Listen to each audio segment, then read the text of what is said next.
Einen schönen guten Morgen. Wir Europaministerinnen und Europaminister bereiten heute die Ratssitzung der europäischen Staats- und Regierungschefs vor. Ein zentrales Thema wird dabei der Themenbereich Migration sein, Migration und Sicherheit. Wir haben hier einige wichtige Schritte gemacht. Wir müssen aber weiterhin schauen, dass das Tempo auch ein hohes bleiben kann. Und dafür ist ein weiterer Schritt notwendig, nämlich die vollständige Streichung des sogenannten Verbindungskriteriums. Das Verbindungskriterium besagt, dass man Menschen nur dorthin abschieben kann, wo sie auch einen Bezug hin haben. Und es reicht demnach nicht, wenn man mal kurz in einem Land gelebt hat oder wenn man durch dieses sichere Land auch gereist ist. Es ist klar, man kann nur dorthin abschieben, wo auch sichere Verhältnisse bestehen. Wir sind für die Streichung, für die vollständige Streichung des Verbindungskriteriums, weil es eben nicht sein kann, dass man durch mehrere sichere Länder den Weg nach Europa macht und dann die Abschiebung demnach auch schwer gemacht wird. Wir haben schon jetzt eine große Herkulesaufgabe zu bestreiten, wenn es um die Integration der Menschen geht, die schon hier in Österreich, in Europa auch leben. Und ich möchte auch auf ein weiteres Thema eingehen, das mich etwas verwundert, nämlich der Vorschlag der Kommission, dass man die Roaminggebühren abschafft für die Ukraine. Wenn man für eine Region die Roaminggebühren abschafft, dann sollte das auch gelten, ganz selbstverständlich, für weitere Regionen, nämlich ganz besonders für die 6 Länder des Westbalkans. Das würde ich eine sehr gute Idee finden, auch im Sinne der europäischen Integration, dass man hier endlich auch spürbare Schritte in Richtung Europa auch verspürt. Wir haben vor über 20 Jahren den 6 Ländern des Westbalkans das Versprechen gegeben, dass sie Teil Europas, dass sie Teil der Europäischen Union auch werden können. Und dem müssen wir auch nachkommen. Und das wäre ein guter Vorschlag, wenn man hier auch diese Länder ganz besonders mitbedenkt. Ich halte es für keine gute Idee, wenn man eine Art Zweiklassengesellschaft an Beitrittskandidaten auch schafft. Ich denke, das ist nicht im Sinne des Geistes der Europäischen Union, diese Idee. Vielen Dank.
Hola, muy buenos días.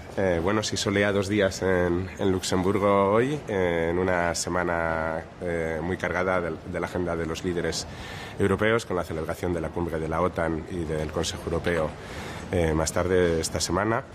Celebramos hoy la última reunión del Consejo de Asuntos Generales durante la presidencia polaca, que concluye en este mes de junio, este primer semestre, antes de que iniciemos la presidencia danesa a partir del 1 de julio. Y tenemos una agenda centrada particularmente en la preparación del Consejo Europeo que celebraremos este jueves.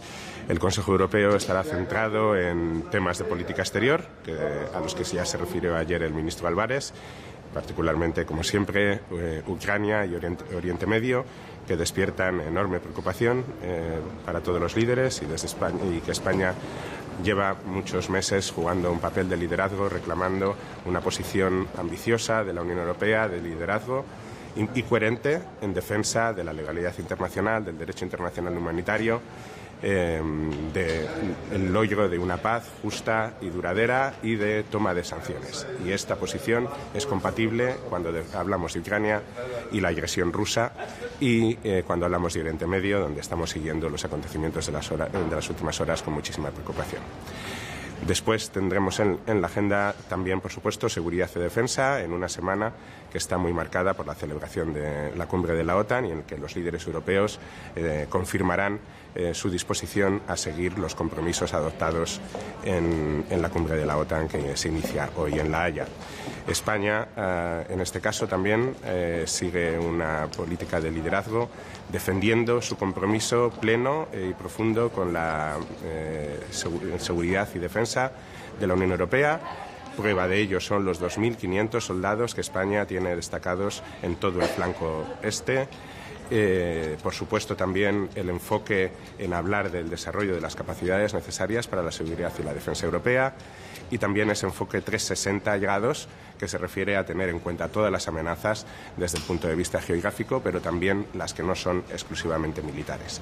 Hay un punto específico sobre el rol de la Unión Europea en el mundo, donde España destacará el importante rol que la Unión tiene y debe seguir teniendo como referente en la defensa del multilateralismo, de la promoción del comercio internacional y de esa autonomía estratégica abierta, y también de la financiación para el desarrollo. Y por eso me referiré en este punto a dos eventos de particular importancia, como es la cumbre sobre el futuro de la financiación para la cooperación al desarrollo, que se celebra por primera vez en Europa este mes, el 30 de junio, en Sevilla, y que acogerá España como nación de acogida a esta importantísima cumbre con líderes internacionales. Y, por supuesto, la cumbre Unión Europea-CELAC, que será muy relevante para seguir estrechando nuestros vínculos con socios fiables y estratégicos con la región que más se parece a Europa, fuera de Europa, como es América Latina, y con lo que estamos trabajando para que se puedan confirmar esos acuerdos importantes con Mercosur y con México. La agenda del Consejo Europeo también prosigue con un punto dedicado a la migración. Es un punto habitual en estos casos, como sabéis, y en este caso España seguirá insistiendo en la importancia de aplicar el Pacto de Asilo y Migración, alcanzado, que fue un acuerdo histórico alcanzado durante la presidencia española, y también en garantizar la existencia de vías legales para la migración. Y finalmente habrá otros puntos dedicados al Sahel, que ha sido a sugerencia de España, la necesidad de cooperación y de seguridad y de estabilidad en esta región, y también en los Balcanes occidentales, donde claramente defendemos que su futuro está dentro de la Unión Europea. Una vez terminada la preparación de la agenda del Consejo Europeo, vamos también a dedicar tiempo a aprobar las propuestas del semestre europeo de primavera, y tendremos un punto que quedó pendiente de la reunión anterior sobre la situación del Estado de Derecho en Finlandia. A continuación tendremos también otros Any Other Business, otros puntos diversos que han suscitado varios Estados miembros, donde desde luego vamos a apoyar a Portugal en esta conmemoración del 40º aniversario del Instituto Universitario Europeo en Bolonia. Y con esto daremos concluida la reunión de hoy. Muchísimas gracias a todos.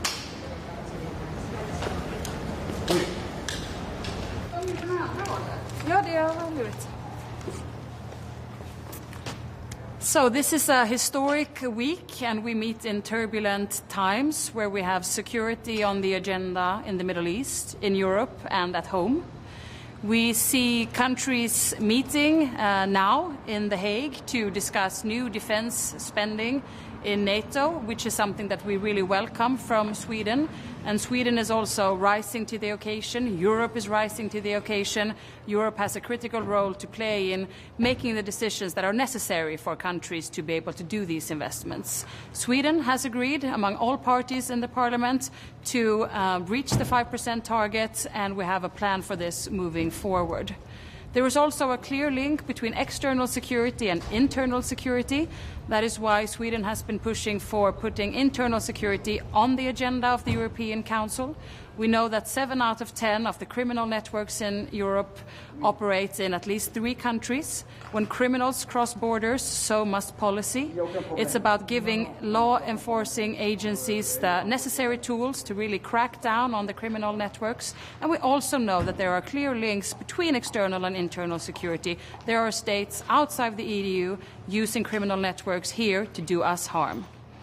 Finally, we must not forget that support to Ukraine is on the top of our agenda, our most important foreign policy priority Here there is a critical role for EU to play, where we now see that Europe has surpassed the US in military support to Ukraine, and the Nordic Baltic countries are leading the way, which I am very proud of, but there is room for more countries to do more. Har man några frågor på svenska också då? Ja. Vad tycker du då är viktigast nu inför toppmötet? Det är ju ett toppmöte som äger rum i en minst sagt viktig vecka där NATO också möts parallellt för att diskutera nya försvarsmål om 5%. Där Sverige har en plan för hur vi ska möta det målet i Sverige. Men där vi också ser att Europa har en extremt viktig roll att spela i att just möjliggöra de här investeringarna. Så jag tror att säkerhet kommer vara på agendan.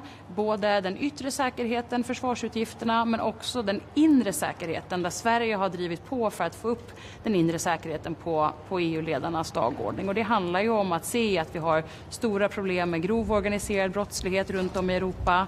Många gäng opererar i flera länder. Här behöver också politiken vara gränsöverskridande när gängen är det.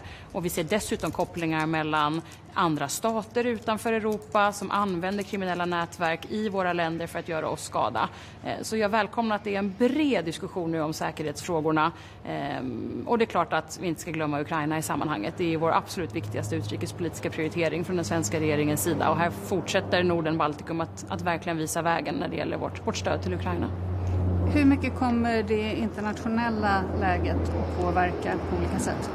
Ja, men det är självklart att ledarna möts ju nu mot en fond av väldigt orolig utveckling i flera delar av världen, men inte minst i Mellanöstern. Och här har ju Sverige tydligt fört fram att vi måste säkra framförallt det humanitära tillträdet till Gaza, där situationen just nu är katastrofal. Sverige är ju alltså den näst största givaren av humanitärt stöd till Gaza. Men det gäller ju också nu att det stödet kommer fram. Och där ställer vi ju tydliga krav på den israeliska regeringen att släppa in det humanitära biståndet.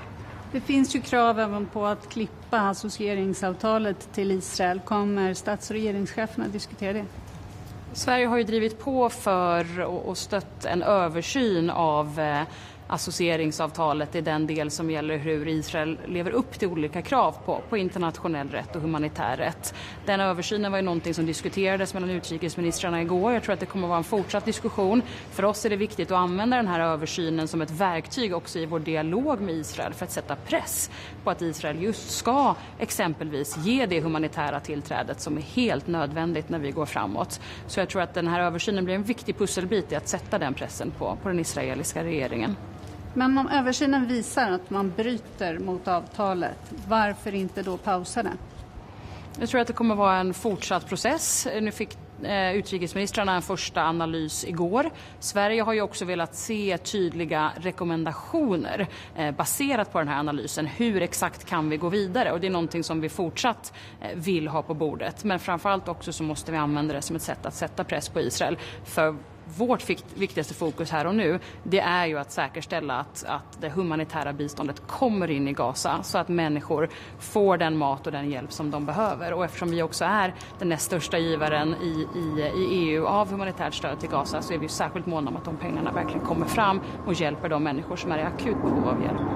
När det gäller Ukraina, hur långt kommer man att komma där, tror du? Det pratas ju om nya paket för Ukraina. Nej, men det är ju alldeles uppenbart att det är 26 länder som är väldigt tydliga med att stödet till Ukraina måste hållas måste öka, att vi stödjer också Ukrainas väg mot ett fullvärdigt EU-medlemskap. Och det är ju någonting som Sverige kommer fortsätta driva väldigt aktivt. Vi ser ju till exempel när det gäller frågan om medlemskap att där har ju kommissionen bedömt att Ukraina har gjort de nödvändiga reformer som innebär att de nu är redo att påbörja riktiga förhandlingar. Och det är ju otroligt viktigt, så det kommer vi driva på för. Samtidigt som vi också från svensk sida walk the talk som man säger på svengelska, det vill säga att vi också visar vägen själva genom att hela tiden öka vårt eget stöd till Ukraina. Och tillsammans med Norden-Baltikum visar vi vägen för övriga Europa. Men kommer man kunna gå vidare där då trots Ungern? Jag tror att vi får nog se under det europeiska toppmötet exakt hur slutsatserna utformas och exakt hur Ungern ställer sig. Men för mig är det ju väldigt tydligt att 26 länder är fler än ett och att 26 länder står väldigt tydligt bakom Ukraina i den här delen. Sen hoppas jag ju såklart att vi alltid kan vara 27 som står bakom det. Men att 26 länder så tydligt visar sitt starka stöd för Ukraina, det är oerhört viktigt. Särskilt i en tid just nu när det sker mycket i världen så är det viktigt att hålla fokus på Ukraina, på säkerheten på vår egen kontinent och komma ihåg att det ukrainska folket kämpar inte bara för sin egen fred och frihet utan också för vår. Till sist då, 26 bakom när det gäller Ukraina, men när det gäller Israel så är läget mycket mer splittrat bland länderna. Hur påverkar det möjligheten att faktiskt göra något i Mellanöstern? Vi får som sagt se exakt hur många länder som ställer sig bakom vilka delar av slutsatstexterna. Där är vi inte än. Men när det gäller Israel och Palestina så är det ju välkänt att det finns olika åsikter bland medlemsländerna. Och det viktiga är ju att vi kan enas om en del starka skrivningar. Sverige driver ju på för flera delar. Men det är ju till exempel viktigt att vi markerar att det humanitära tillträdet måste öka. Från svensk sida är vi väldigt tydliga med att Israel har en rätt att försvara sig. Man har nästan en skyldighet att agera mot terrororganisationer som Hamas. Men däremot det sätt som man bedriver sin krigsföring just nu är oacceptabelt. Och vi måste få in humanitär hjälp till Gaza. Där är vår första prioritering och det hoppas jag verkligen att ledarna kan enas om. Om jag inte glömde något. Jag vet inte. Du får återkomma. Ja. Tack sen bara. Ja, Tack. Hej.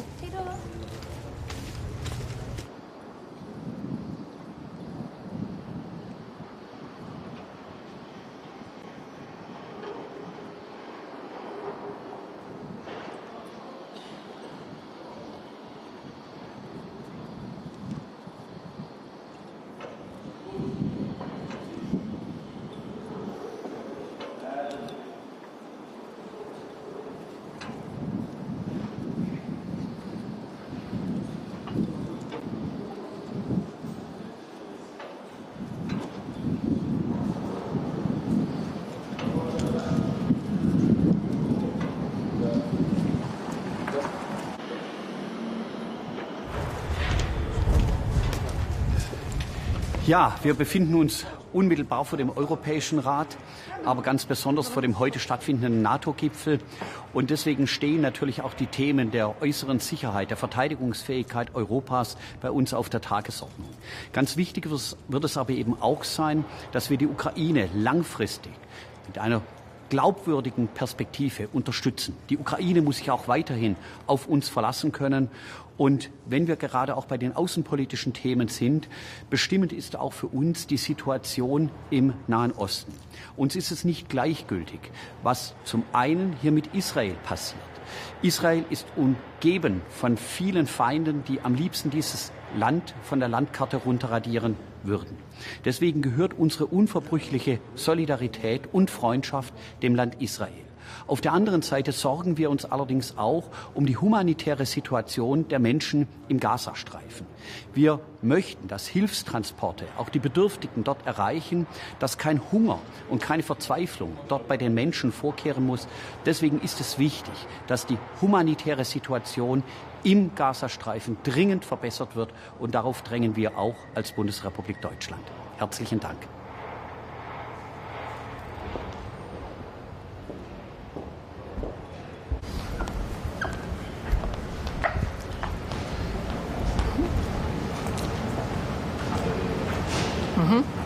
So, good morning. Today we will have the last GAC under the Polish presidency.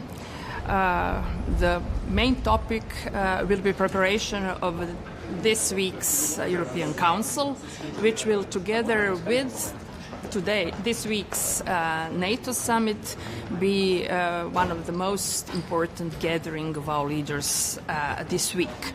On the agenda, definitely we will continue to have Ukraine, and definitely we will convey the strong message of our support to Ukraine in all the aspects. We are glad that Croatia will also organize the ministerial meeting of the Ukraine Southeast Europe meeting in Dubrovnik, beginning of July, as the follow-up of this summit which was held in Odessa.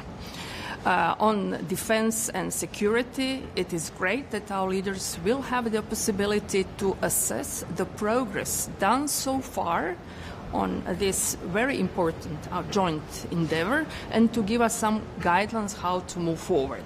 It is important that our efforts within the EU are complementary to those within the NATO when it comes to NATO member states. Leaders will also discuss the competitiveness, and Croatia really welcomes the single market strategy, which has outlined 10 the most pressing barriers to our single market. Amongst them, there is also this territorial supply barrier constraint, which really needs to be resolved, and we are really looking forward to find the European answer. On energy, Croatia really welcomes the roadmap how to end dependency from the Russian energy, and from it, on its part, Croatia has invested a significant financial resources to strengthen and to extend our own capacities when it comes both to oil and to gas. Gas, which will later on be also appropriate to transmit hydrogen. And by all those investments, Croatia shows a serious and clear commitment to ensure also to our neighbors the reliable and viable alternative for Russian energy. So it would be a nice way in which no non-Russian oil or gas can also come to the wider our neighborhood. Last but not least, Western Balkans. In all those today's global pressing issues, we should not forget, we should not lose sight from the Western Balkans, and we are really very glad that leaders will also have enhanced discussion on Western Balkans. The region, which continues to be extremely important also for our own security and stability. And situation there is quite volatile, and we really need to look at it with a clear eyes perspective. And the leaders would have the possibility to assess their progress on the EU path and also send them a strong encouragement for them to demonstrate their determination to enter EU and to the EU membership, also by applying required reforms. Thank you very much.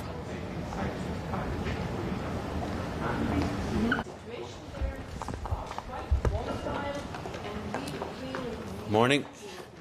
Here today in Luxembourg at our General Affairs Council meeting, which prepares, of course, the European Council.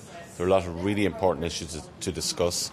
The Middle East is very, very important, and Ireland has been pushing hard on the EU-Israel Association Agreement. We look forward to the follow-up from the review, and I think this will be an important point of discussion at the European Council. The situation in Ukraine is still of the utmost concern as well.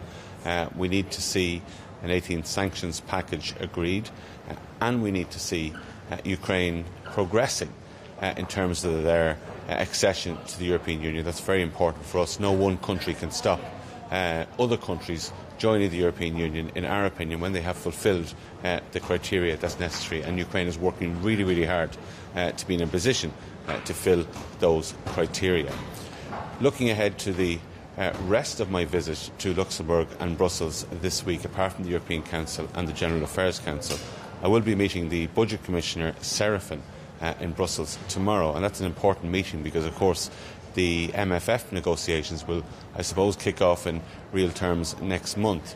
I think it's important that I have a discussion with Commissioner Serafin, first in the Irish context, but also in the EU context as well, because during our presidency of the European Union next year, MFF discussions will be at a critical point, and our national priorities are very, very clear.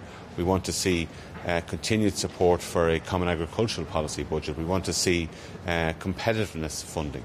We want to make sure that we are protecting our European Union in terms of our resilience and our security. I'll also be raising the issue with Commissioner Serafin this week as well about the issue of certain nationalities, like Irish people, who are underrepresented in the Commission and are becoming, and in the institutions in general, and are becoming increasingly underrepresented. That's a very important topic for me.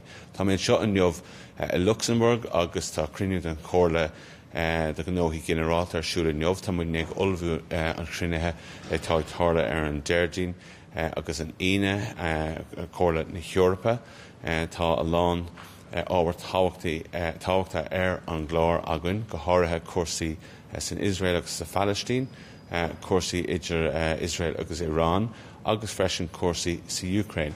Mar aon lei sin, ba mé ag bualadh le Commissioner na Buséide, Commissioner Serafin, agus ba mise ag tosú an teangaháil leis an Comisiún, stocha an idirbeartaíocht tar a bhééis ar siúl, maidir le Buséid nó crat airgeadis na Heorpa tuis go mbeidh na hidirbeartaíochta sin ag tosú mí úl agus is stocha ba buach pointe na hidirbeartaíochta ar siúl I uachtaránacht na hÉireann an bhríon seo thugann. So tá lán ar siúil agam rinne seachtainna seo agus is súil agam go mbeidh toirí agam do muinte na hÉireann as na gruinnithe seo.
Morning.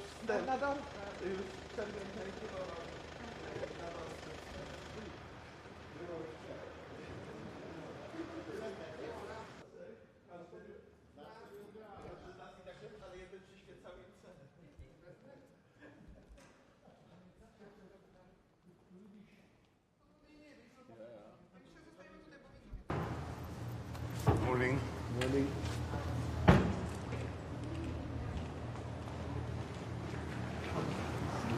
Nasze klasy tam będzie duńską i te elementy, które dzisiaj zrealizowaliśmy, to jest, że powinna być prezydencja polska. Zadowoleni. Chciałem na końcu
Oh, visst är det Katarina?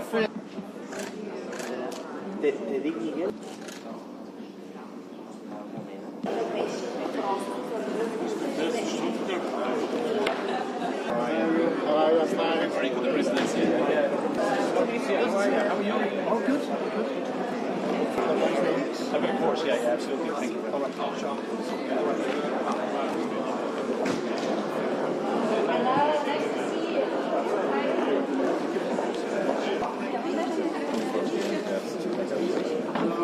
Looking forward to it.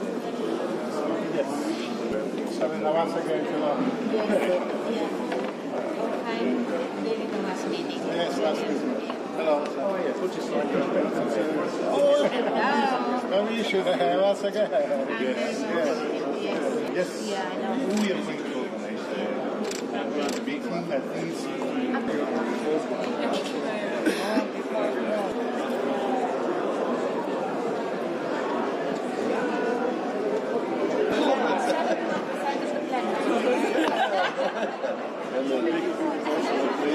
Nice to meet you. Good to see you again. Yes. How are you? Hello, Professor. Finally, we talk about fishing. Exactly.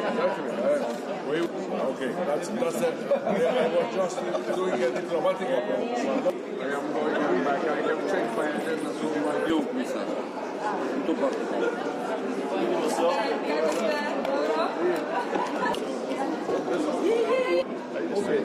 Okay,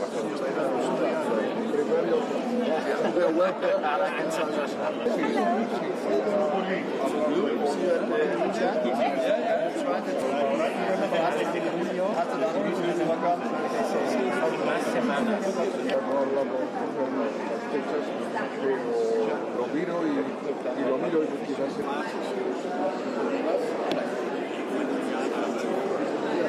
Yeah, I'm sure we'll be working a lot more closely. a lot. Seamless transition, seamless cooperation.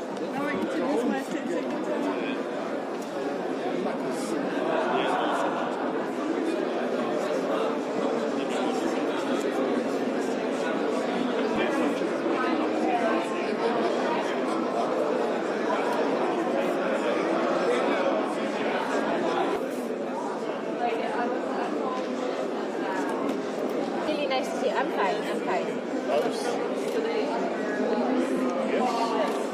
Many, many years. Always. Yes, indeed. And seamless. Koleżanki i koledzy, bardzo proszę.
Miguel.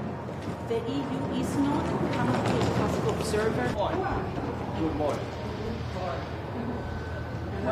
Niin vaan, että se ei ollut tässä. Ei ollut tässä, joo. Mennään tuohon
Poder trabajar también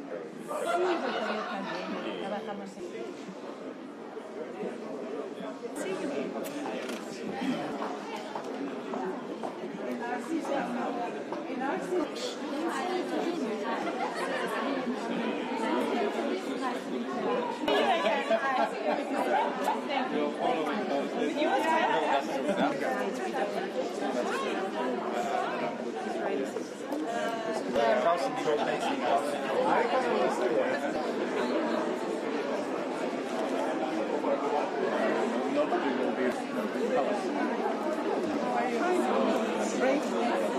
With all the late, then it was a perfect opportunity to visit. They had a very good That's great.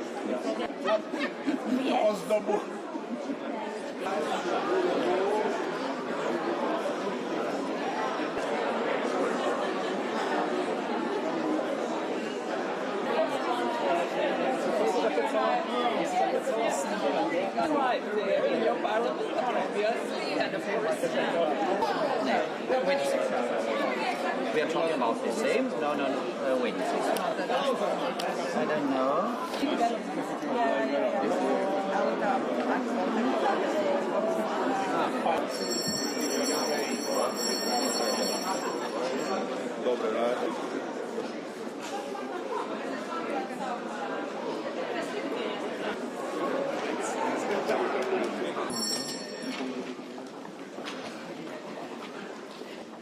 Today, just a note of explanation.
Ladies and gentlemen, first of all, very, very good to see you, and thank you very much for having me. Great to see Dolores, my dear friend from the European Parliament, and what I do understand is that this is one of the newest Spanish export projects, right? Which I think is an amazing feature and truly very good that you managed to bring so many companies, but I think also with clear Spanish roots here to Brussels. So truly a joy to be there. And Jan, thanks very much for the humbling introduction. You were too kind. I was actually, beforehand, I was wondering whether I should actually be introducing you rather than the other way around. But it was very kind. I have to admit, Jan also made a couple of other comments. When I got put on this headset, he said to me, "Hey, you actually look like Madonna." I tend to think that's a big compliment. I'm a huge fan, but I'm not sure that Jan actually meant it in that particular way. And indeed, me having this set of stuff on my ears, even though there is a mic, someone is going to explain to me why I actually need it. Dear friends, having said that, let me try to walk you through a couple of the long-standing issues, in my view, the world is facing and Europe is facing in particular. And I have no choice than to start with the problems, but I'll seek to arrive at the solutions as well, and I will absolutely say something about what Jan was touching upon, which is lead markets, which is extremely important. The way I tend to look at some of the huge trends for the world and Europe is roughly a 3x2. 3 problems that are truly global, that will stay with us for years to come, and then 2 additional problems that Europe is facing on top of it to make it even more daunting. The first one clearly is the geopolitics. If you look at the horrible war the Russians are still waging in Ukraine, if you add to that all the uncertainty and trouble in the Middle East, if you add that what some call Chinese assertiveness, others call Chinese aggression, not only in the Indo-Pacific but also much closer to home, and you see how that has reshaped the world in the years past. My view truly is, let's fasten our seatbelts, because we're going to see way more of that. And Europe will be at the heart of that. So geopolitics, safety and security as issues. This week with the NATO summit, where we will drive up percentages that we spend on defense, but of course defense is much, or security is much more than that, will stay with us for years to come. That's one. Secondly, climate change. Make no mistake, don't be seduced that we can actually forget about this problem for a while. It will stay with us, and unfortunately it will get worse before it gets better. Just look at the numbers, and please forget about this narrative that is just about the planet and about altruism. This is a clear economic reality. It's even a geopolitical reality, and it is a problem with ever more daunting figures. Just to give you a couple, we often talk about the world heating up by 1.5 degrees. Well, frankly speaking, if you would then look at Europe, you would find that we are heating up with, on average, 3 degrees. But that is not evenly distributed across Europe, so some places will see even more droughts, even more heat waves, even more adverse effects of that. What is the price tag? The price tag already is, and as our friends from Spain know this, unfortunately, very well, the price tag is billions of euros, huge damage to human lives, huge damage to our ecosystem, and unfortunately, more of these events will come. And the price tag also for our businesses will clearly go up. So that's the second one. The third one, and that's an opportunity as well as a challenge, is everything that has to do with AI. I'm not an expert. Many of you will know much more about it. But what is haunting me is what an expert told me only 1.5 weeks ago. He was telling me, think about this as 10 times the Industrial Revolution in terms of its impact. Again, I cannot judge whether in the end it will be 8 times or 5 times or 15 times the Industrial Revolution. But what is crystal clear is that there is a huge opportunity in everything ranging from the domain to the medical and diagnostics, to making life simpler in many, many jobs. But it will certainly also come with great risks for humanity that we will need to navigate in a world where trust is in short supply. And in any case, for the backbone of our society, for our middle classes, it will add more uncertainty because the job market will change. So the third one is AI. So we have geopolitics, climate and AI as huge factors that will shape at least the 10, 15, 20 years that we have ahead of us. And then for Europe, you have to add two things.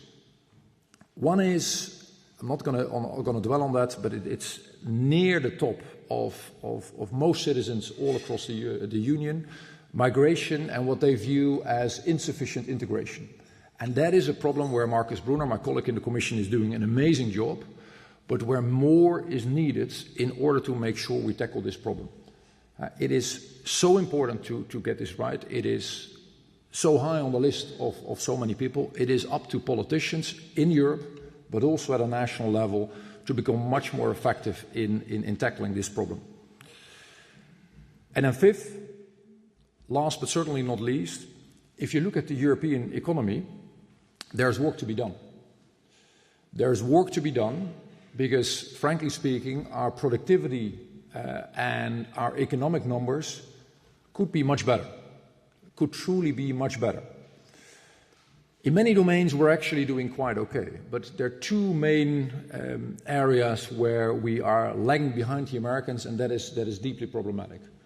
One is the whole domain of tech and innovation and everything that has to do with basically the future. Is that a problem? Absolutely, because that is where future economic growth is.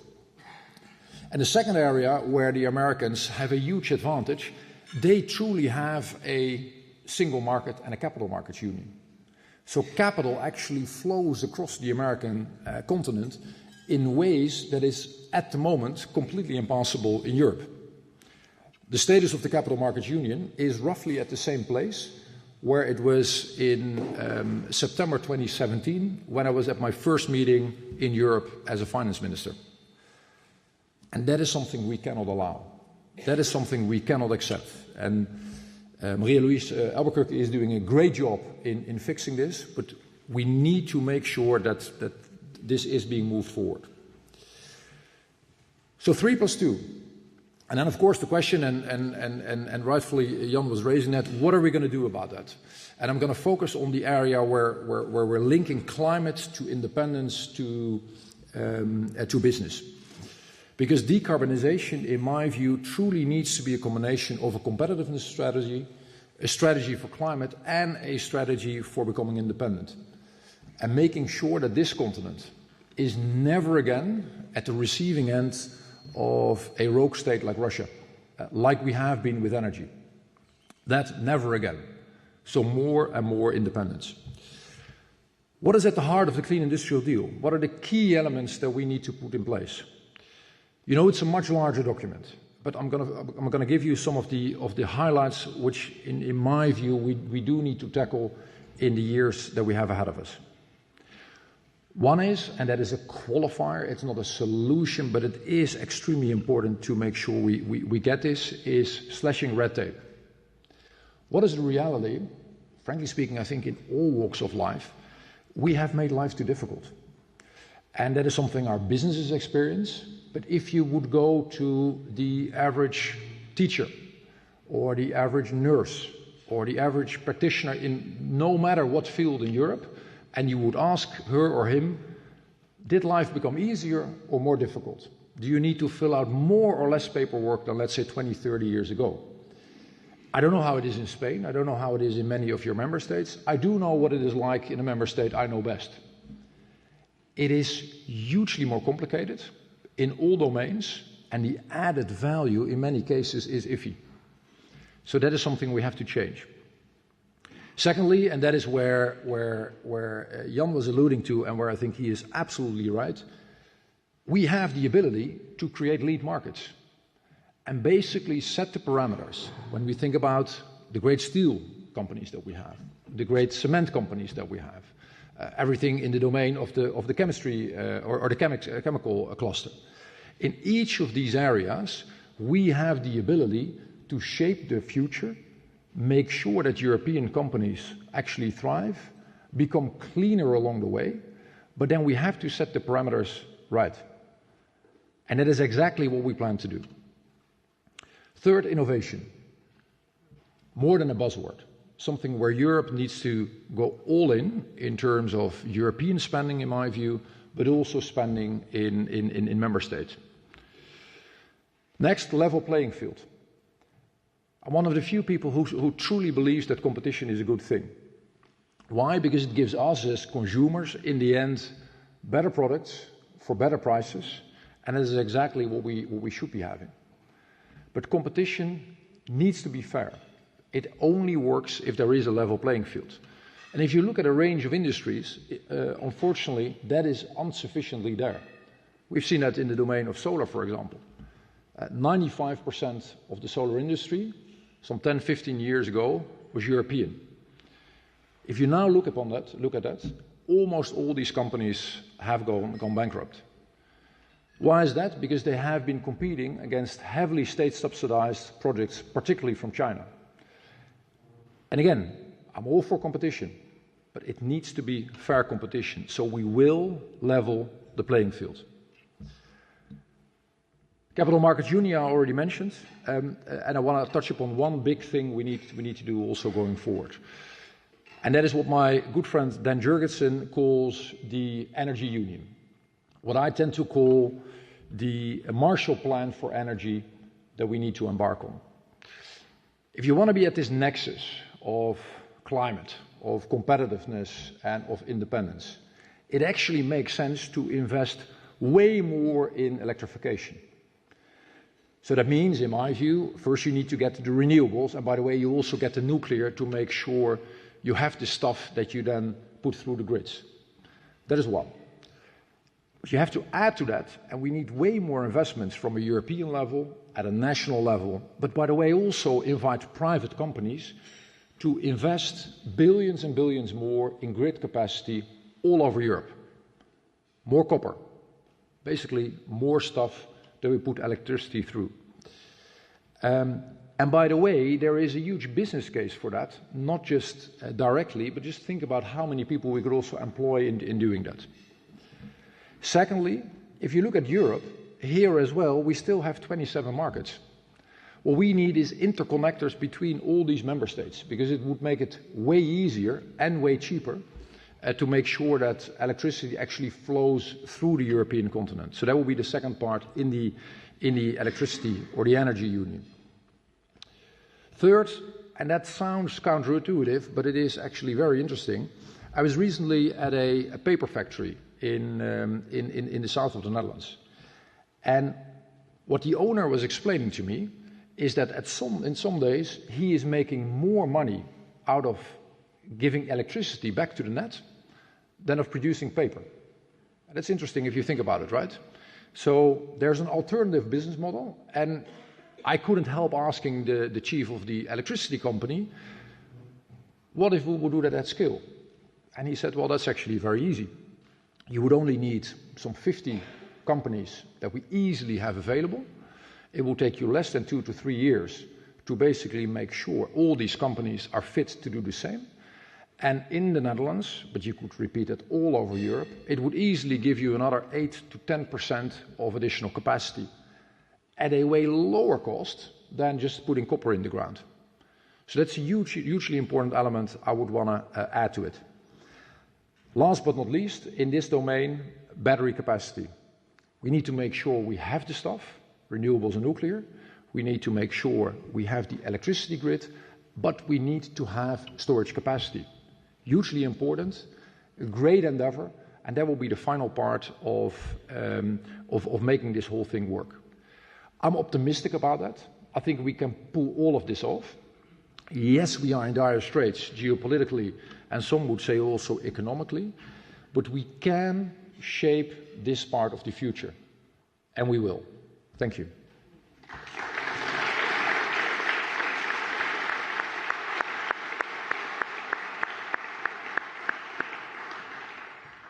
Thank you very much, Commissioner. Let's start with a question on Iran and Israel. In recent days, there have been concerns about the impact that the escalation in the Middle East could have on energy supply and climate. Trump has announced a ceasefire agreement between Iran and Israel. What is your assessment of this? Can we be as confident and triumphant as the US president? Don't you think that this supposed peace should not distract the EU from its plans for greater strategic autonomy in energy and defense? So two things, and my friends in the Middle East and my friends in the world of geopolitics, the foreign ministers were just recently together, would be the first to acknowledge, and they are much better into the latest data than I am, that it is extremely hard to predict how these type of things will evolve. If you just look at the last 1.5 weeks of what happened, very, very few of us would have predicted not just the recent strikes, but also many of the events that we have seen in the last couple of weeks. So I find it difficult to predict whether this would hold, even though, of course, I'm very much on the side of those who are saying we absolutely need stability, more stability across the region, and certainly in the Middle East, given all the horrors that are taking place there. That is one. Secondly, regardless of what is happening over there, regardless of what is happening in any of the geopolitical theaters across the globe, let's not be lured into a false sense of security again. I can very much recall, and I'm sure many of you have the same, that over years and years, the narrative about cheap gas from Russia was roughly the following. Also in the government I was part of. Look, it's cheap. Yes, they're making problems in their own part of the world, the Russians that is, but they've never actually threatened us with this supply. They have been very reliable, so let's please continue. I think it was a very important and expensive mistake, because what happened when the war started, that was one of the first things that was Putin using to threaten us, and not once, but twice and then thrice. So never again this type of a dependency, and continue with our energy plans going forward. What will exactly happen to the price? I don't know. That was, I think, the third component of your question.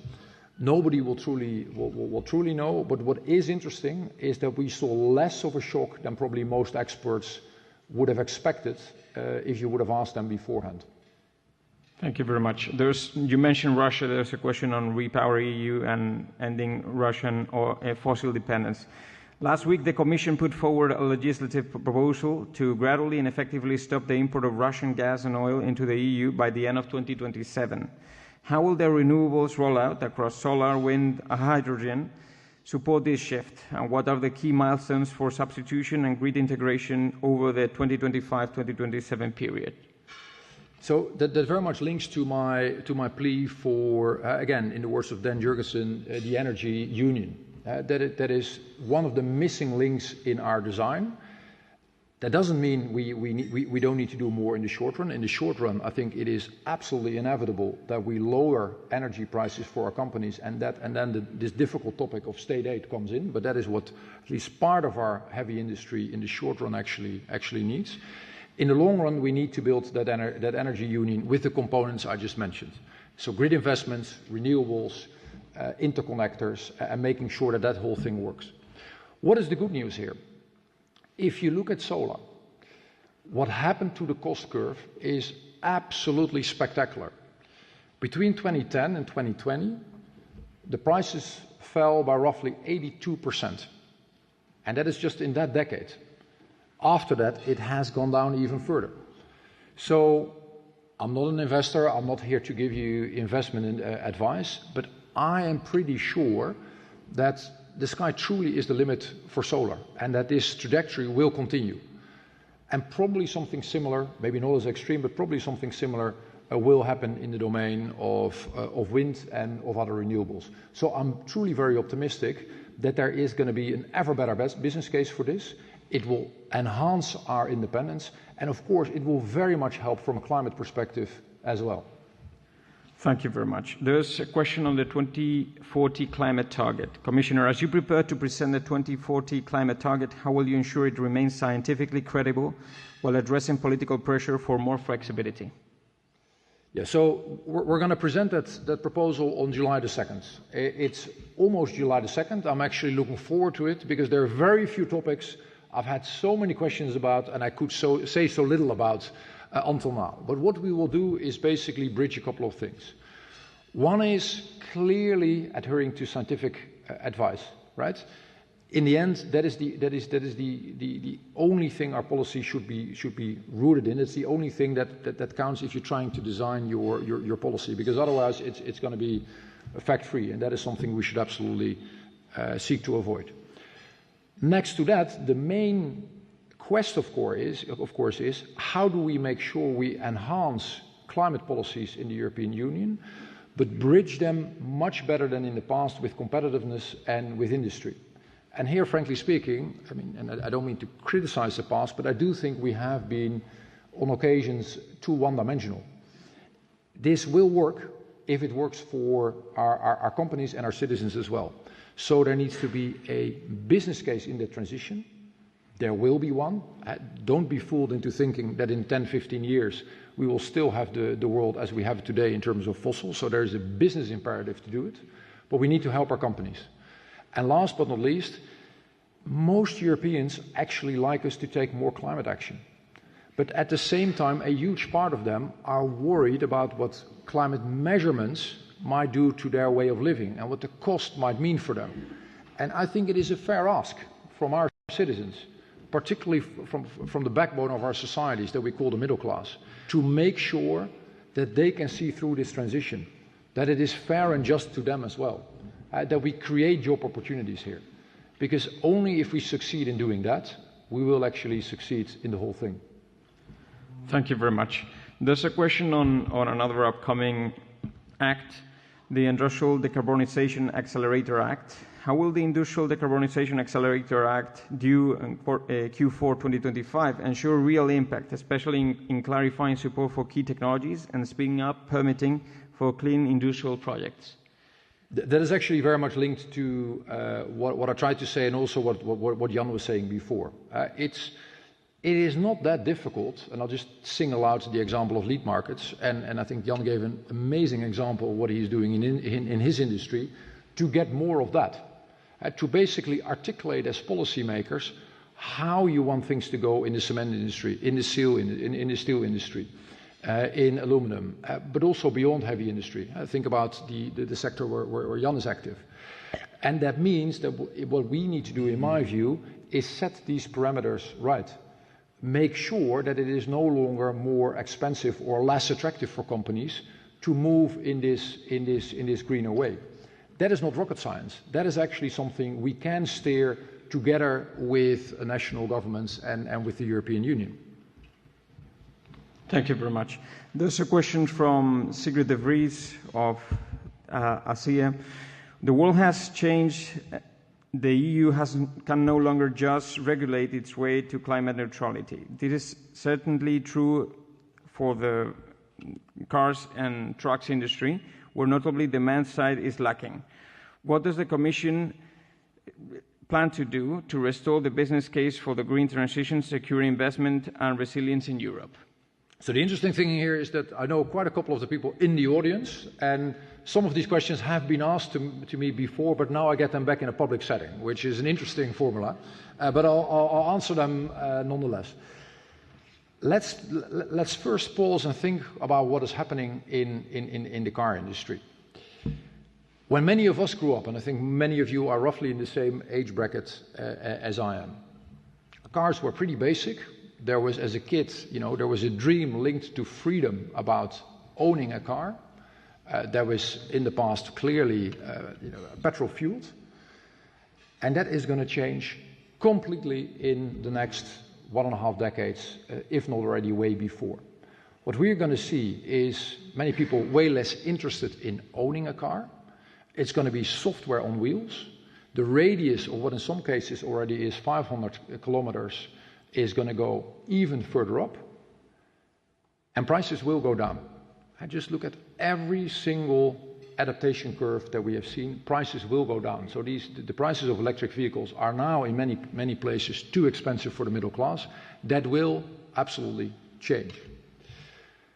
The big question is not what the end state will look like, if you ask me. How do we make sure we get there in a way that is viable for our own industry? And the car industry is an amazing industry. What many of you might not realize is not just how well they are doing in Europe, but how many cars they're selling also outside of Europe. And we need to make sure that they continue to be able to do so. What is one of the things where I think politicians have a clear task? It is in predictability of regulation. It is in enhancing the infrastructure. Because what is one of the things the CEOs of the car companies tell me? Look, we can put people into an electric car, but then they need to be able to drive from A to B. So they need to have the loading infrastructure that actually facilitates that. And I think that that truly is a fair ask, and that is something where Europe, frankly, needs to do more. Thank you very much. There's a question from Giacomo Robustelli of Telecom Italia. To what extent the current simplification trend could invalidate the effort of most virtuous companies? So say again. Yes, to what extent the current simplification trend could invalidate the effort of the most virtuous companies in terms of... Look, it's clearly we're constantly in a hugely difficult transition. This is one of the largest transitions humanity has ever been through, and we need to do that in a pressure cooker. Clearly we're going to make mistakes along the way, and we're going to learn and then, course correct. And sometimes we might have come up with too complicated legislation and we scale that back. Sometimes we might actually go for simplification that later on we regret. It's just we're looking for the optimum. What are some of the key principles that, in my view, we absolutely need to uphold? One is that there is a fantastic business case and a clear imperative, given what climate change is doing, to continue with the green transition. That is one. Secondly, I do think there is a clear case to be made for way more simplification. The example I just managed to wrap up last week was in the domain of CBAM, the Carbon Border Adjustment Mechanism. Last week, we concluded in the European Parliament the trilogue on that. What did we do? We took 90% of companies out of scope, while keeping in scope 99% of all emissions. And to me, that is two things. On the one hand, it's an amazing success, because we managed to do it in 4 months, which by standards of European politicians is the speed of light. So 4 months, huge simplification, and actually not to the detriment of climate policy. But the question it does raise is, how on earth did we arrive at a situation where we included 90% of companies who then have to do a lot of paperwork that actually, in hindsight, we could have spared them from, right? And that is, I think, the game we constantly need to be in. And of course, what is absolutely clear, and that is precisely the dialogue I was referring to, Jan and I were having, one of the best ways to help out the good guys, the innovators, those who want to push this transition, is indeed by creating demand. By the way, as well as the supply side, and that is where the Innovation Fund comes in. Thank you. Thank you very much, Commissioner. There's a question from Hélène Lavray from Dow Chemical. With an expected GHG target of 90% by 2040, the ambition will be very high under the EU ETS. Without a business case to invest in Europe, how do you expect to avoid that deindustrialization precedes decarbonization? Yeah, so again, that goes back to the whole essence of the Clean Industrial Deal. And in the short term, in my view, there is no alternative if we want to help out our companies to also look into the energy, how much they're currently paying for energy. A Draghi report is very clear on that. In some cases, they're paying 3 times as much as their American competitors. Don't be mistaken and think that is because of climate policy. Most of that is simply intrinsic, because the Americans are getting stuff out of the ground. We are shipping most of the stuff simply in, and that is way more expensive. But it is also true that, at least in a number of member states, including the one I know best, there are substantial fees, or there's substantial taxes added to that. So I do think we need to look into how do we help out companies in these industries in the short run. Why? Well, because if they leave, everyone loses. Workers lose, the economy loses. Certainly, the climate is not going to benefit because we get dirty stuff back from outside, and we would create an additional geopolitical dependency, which I would want to avoid. So let's make sure they're successful in Europe. In the long run, there simply is no alternative for electrification. And then I'm again with the energy union. That is the only way forward if you want to get out of this conundrum that we're facing today. Thank you very much. There's a question from Susana Di Feliciantonio of KPMG. The Commissioner has made clear the geopolitical background and need to address red tape. Given his remit also covers tax, could he share his thoughts on simplification of tax policies and the need to look at the tax mix to support the clean industrial deal and climate ambitions? And indeed, my job title is already surprisingly long. I saw a couple of the people on the stage struggling with actually pronouncing it well. It took me a couple of weeks to practice, and then tax is not even in there. And it is a hugely important part of my portfolio that I love. There are two parts to this answer. The first one is, if you will, a confession or just a reality check. In the domain of climate, the European Union actually has a lot of sway. There's a lot of policy setting that we can do, of course, with member states and of course with Parliament, because this always goes into a trilogue. Taxation is much more the domain still exclusively of the member states. So I can there seek to convince, I can there seek to seduce, I can come up with stuff where I think there will be a landing zone, but there it takes 27 member states to tango, and only if they all say yes, we can actually arrive at a policy. That is just important to understand the parameters of, let's say, the political room that I have. Having said that, where many see that there is a huge opportunity is actually in simplification, but also in this domain of what we call closing the tax gap. What is the tax gap? If you would look into what money governments are entitled to get and what they are getting in reality, you typically find in the average member state that there is a gap of billions. Billions. And many of them are short on cash. And they are wondering, how to improve productivity. Some of them are wondering whether it is better to increase some taxes or cut some costs. And that is always a very difficult process in national politics, as I know intimately well. So wouldn't it be fantastic if you would be able to at least close part of that tax gap and simplify stuff? That is precisely what we did with our VAT regulation, where we've managed to decrease that gap by an astonishing 10 to 20 billion from the top of my mind for Europe as a whole. Huge pile of money, stuff that actually our governments and our people are entitled to have. Having said that, the tax gap, even in the domain of just VAT in Europe, is still way larger. So we're talking about tens and tens and tens of billions of euros left on the table, circumvented, not being paid, and that is something we should tackle. And simplification is one of the ways to do that. Thank you, Commissioner. There's a question from Martin Wilberg of CREAP. The Automotive Action Plan announced a forthcoming battery booster initiative. What is the timeline for this, and what can we expect in terms of content? So my best assessment is that we will land that before the end of this calendar year. We're currently also with Commissioner Séjourné and others looking into how to best structure that. Because as I was already saying, this is hugely important in making sure the whole thing actually adds up. There is no future, or there's no short-term future with significant baseload. And that is why I continue to say we will need to have a nuclear, particularly if you actually want to make your climate targets. Secondly, you will need renewables and you need grid investments.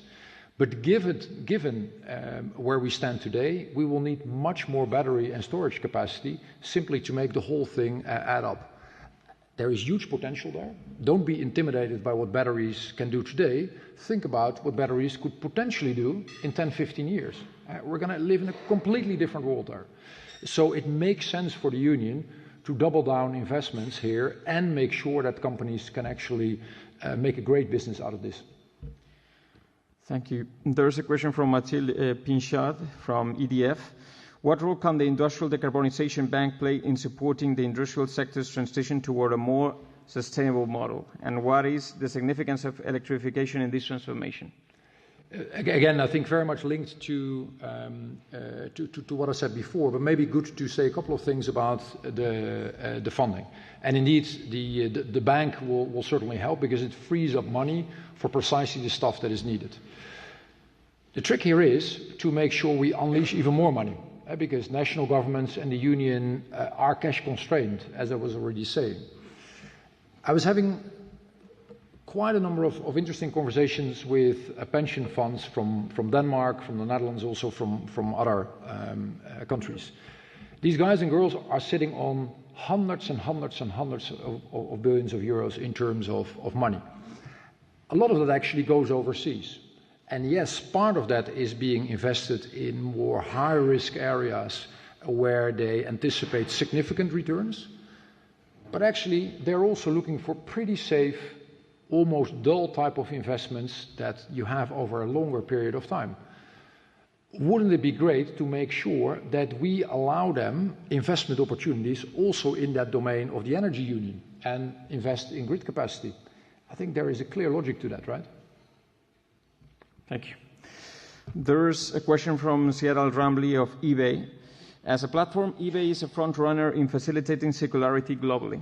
However, our sellers in the EU face hurdles constantly through overly onerous obligations. For instance, fragmented EPR rules, the lack of the unique nature of the second-hand products, including raw materials, in legislation such as the customs reform or product safety. How can this be best addressed, please? Yeah, so here as well there is a simplification effort that could be made also across member states.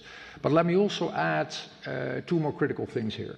One is, if you talk to the average customs union and you ask them to unpack part of the packages that they get in, quite often stuff that comes from overseas has significant safety and security risks. I'm not talking about bombs or anything, but just think about toys for kids that don't live up to the standards that we would want to have in Europe. I think that is deeply problematic.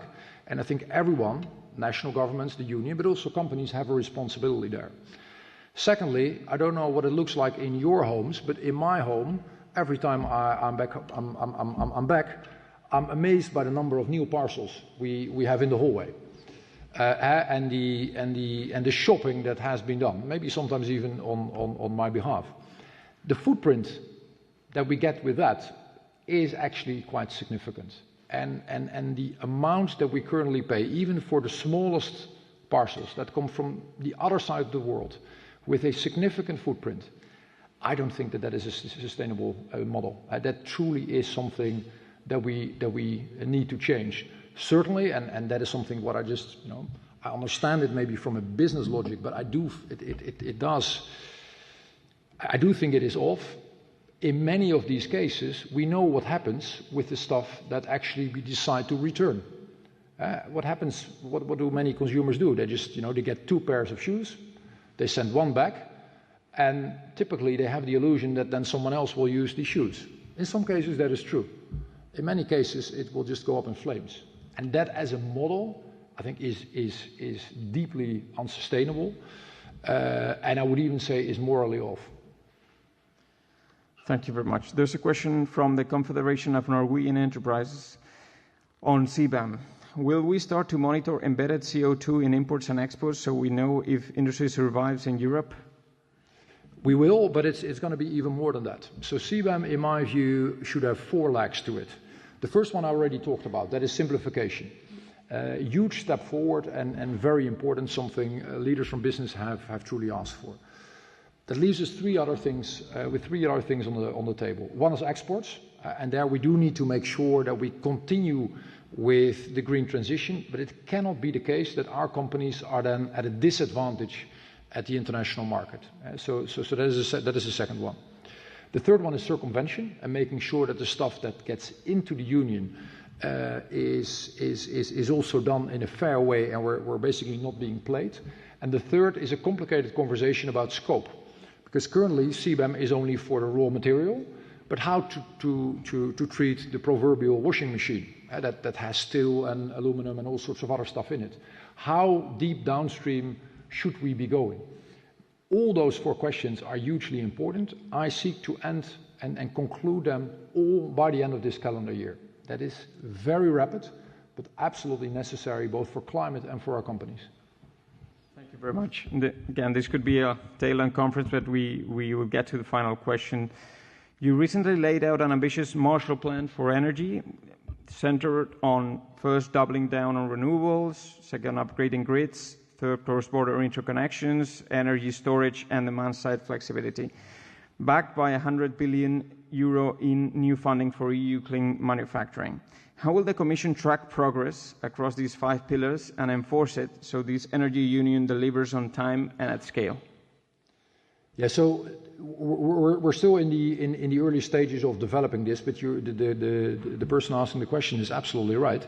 What we need to have is not just a vision and an idea. We don't just need, on top of that, the money. We actually need a concrete plan to make sure that works. We all know, and you also all know in business, strategy is not easy, but it's actually way easier than execution. Execution is always where things truly matter. So what we need is a plan, and that is going to be member state specific, sometimes even region specific, how to push this through, how to make sure the copper gets into the ground, where to get the interconnectors and by when, who is going to fund that, what part is European, what part is private, what part is national, how to make sure we develop storage, how to make sure that everyone where that makes sense actually gets a smart meter, which would be an additional advantage in making sure we manage consumption. All of these elements need to be a part of a larger plan that we can then execute, and where, frankly speaking, you, but also esteemed members of Parliament, can hold us to account, because that in the end is the name of the game, right? Thank you very much. Please stay where you are, Commissioner. Before we get a final comment from you, could we please hear from Eva Chamizo, Director of European Affairs at Iberdrola, one of our sponsors. Please, the floor is yours. Thank you, Commissioner. Iberdrola, I think you know, and everyone knows, we're a huge investor in renewables, grids, storage, and the things that you have said, and we share absolutely, need to be done in Europe, not only for decarbonization as an objective, but because decarbonization is clearly the tool to get to competitiveness and to independence in Europe. I just wanted to highlight, because we share 100% what you have been saying, some contradictions that are putting our possibilities of going into decarbonization very difficult. So we have a clear idea that we want to get there, but one of the obstacles that we're finding is, first of all, taxes. You have mentioned that these taxes are at a major part national. They are indeed. But what we expect is the Commission can put the member states to understand that we cannot just say that the direction is here and then afterwards go with taxes as always. Because, for instance, I understand that you're perfectly conscious, the Commission, that 30 to 40% of the electricity price are taxes. So no matter how much we lower the wholesale prices with renewables, the storage or whatever, the consumer is not seeing it because they always have this huge amount of taxes over it. You also mentioned level playing field, super important. But how is it that gas that we want to phase out, that is not an autochthonous source, that we have geopolitical elements that will create a lot of uncertainty, is being taxed 3.5 times less than electricity? This is as much as saying, go and use gas, because this is what you have to do. So I think, and we would ask to the Commission to keep business case level playing field and competition. For that, we need properly functioning markets. This is where investors will be able and will feel comfortable to act. We need this reduction of taxes. And I understand member states need money, but maybe we have to reconfigure the taxes in order to follow the objectives we have. We need to encourage decarbonization in industry. let's do it intelligently. Public funding is not infinite. So let's begin by the easier to do, because we think that with existing technologies we can electrify a huge part of industry now. And you also mentioned, it is true that there's a lot of simplification needed because there's a lot of red tape, there's a lot of barriers and overburden in administrative reporting. But please don't use this as an excuse to reopen and reopen and reopen frameworks. We need predictability. And not only on our side, also the industry that wants to decarbonize, etc. We need a long-term view. Thank you very much, Commissioner. Thank you. A final comment from you, Commissioner, please. Thank you. I think you and I are in violent agreement. So I think that is absolutely spot on. Let me just pick out one thing that I probably didn't mention enough, but which is very much on my mind and what I've constantly heard from businesses also in my previous capacities, and that is predictability.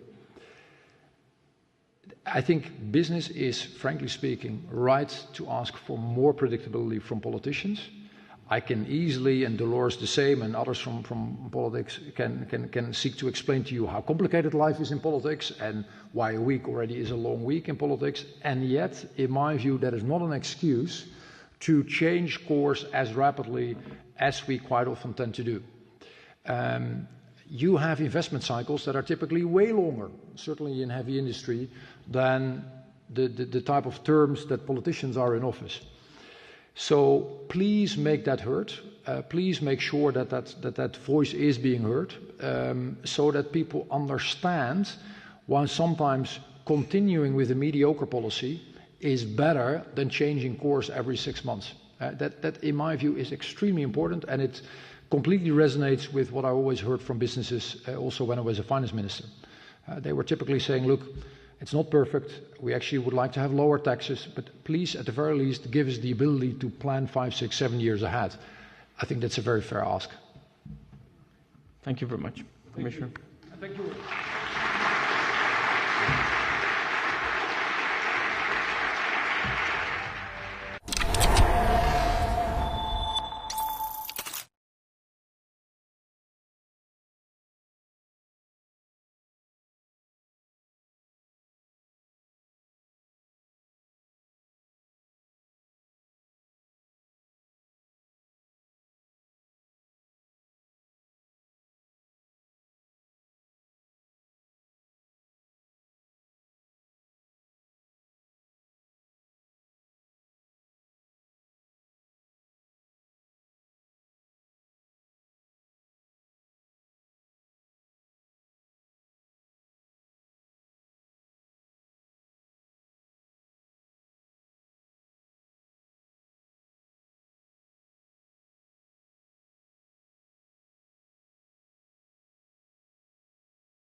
delighted to have you here. I'm Luana from the University of Cambridge. I'll be with you today moderating. Hi, thank you very much. I'm sorry we are late. No problem at all.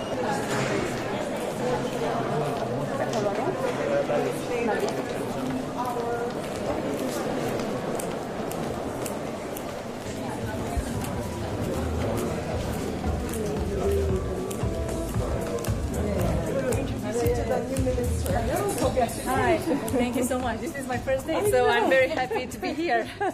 Yes. I'm very happy that I'm here to meet you on your birthday. Congratulations. Thank you so much.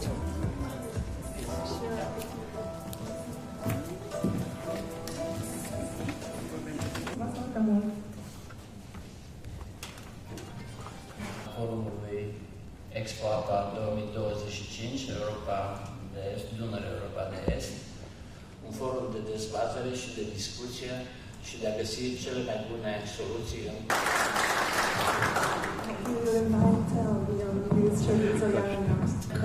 Cred că este absolut esențial să vorbim despre anumite comunități mor mai repede decât alții care au avut norocul să se nască în alte comunități. We will invite Commissioner Rosval now to also address you. Thank you.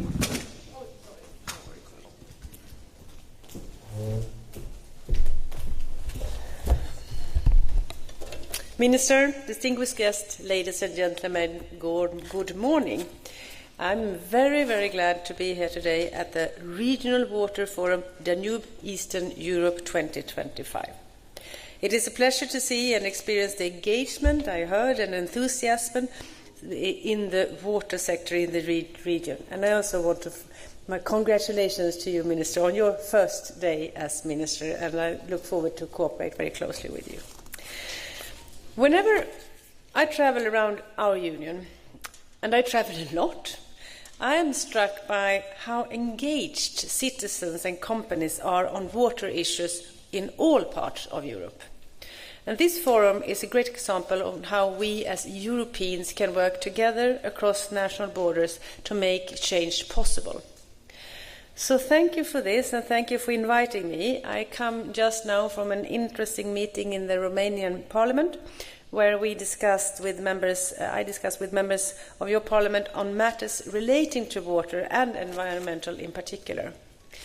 I emphasized the importance of clean water and healthy environment for our collective resilience, security and competitiveness. Well, I was flying here yesterday. Unfortunately, it was very dark, but I know that there is beautiful places around Romania and, of course, around Danube. And Danube is one of our most important and most emblematic rivers in Europe. It has been and continues to be one of the most important waterways in Europe. It's a part of our DNA, our common history, culture and economy, a role it has played since the Roman Empire. But whereas in that age, the Danube served primarily as a vital frontier, today it acts as a bridge and transport route connecting Eastern and Central Europe. It is a living showroom of what river basins is all about.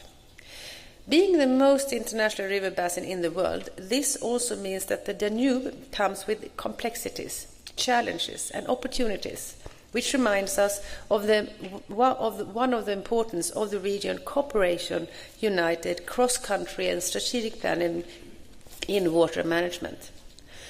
Transboundary cooperation is at the heart of the European project and the core of EU water policies.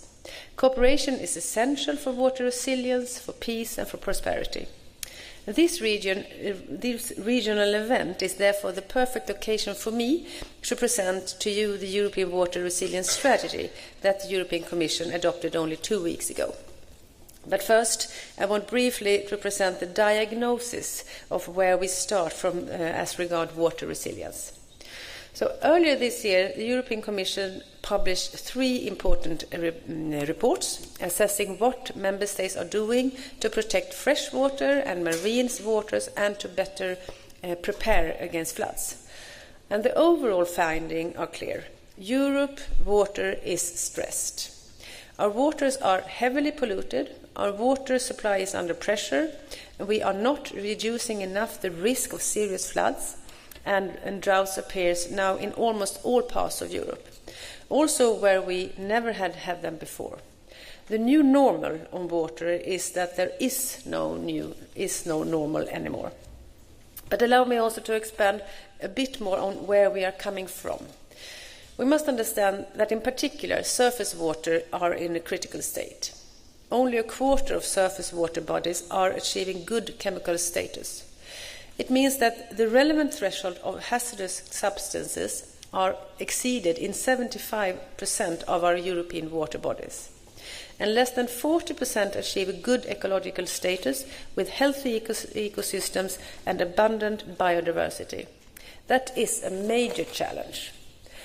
Groundwaters, on which large parts of the EU population depend on for drinking water, are doing much better, but they are also suffering from significant pollution with nitrates and pesticides.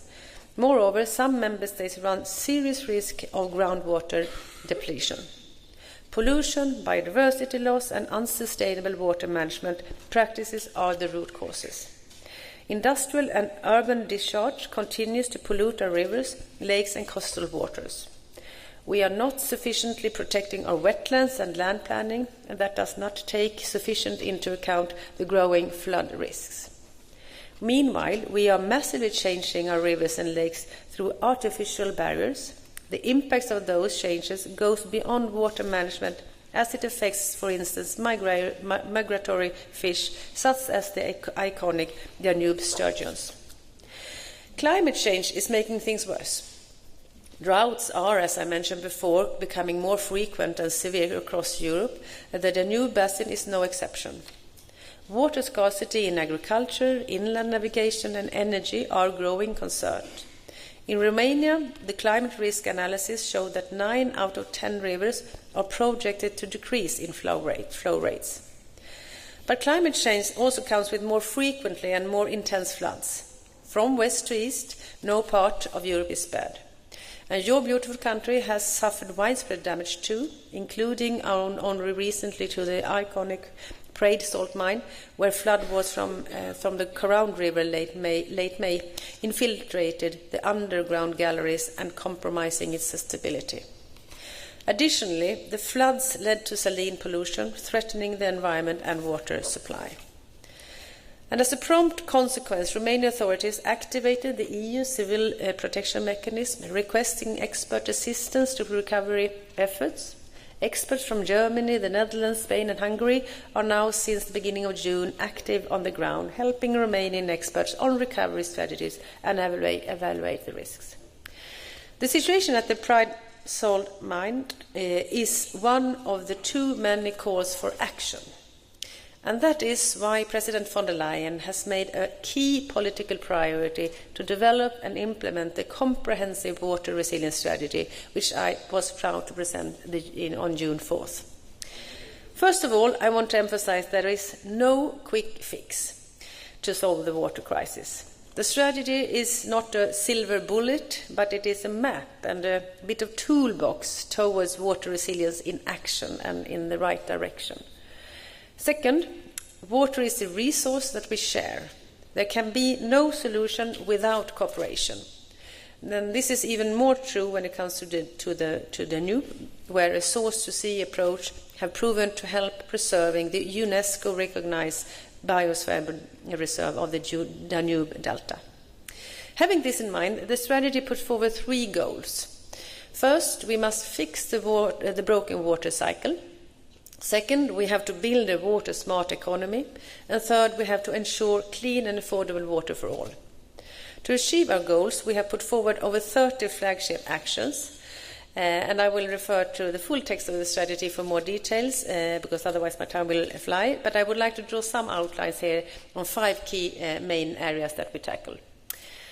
To begin with, we have a huge focus on water efficiency first.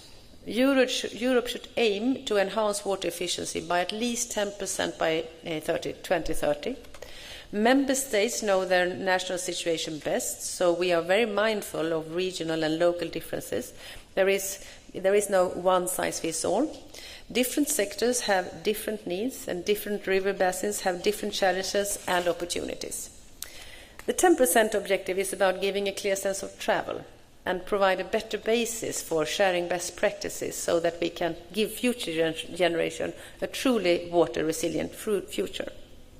Secondly, there is an urgent need to upgrade water infrastructure across Europe and boost investments.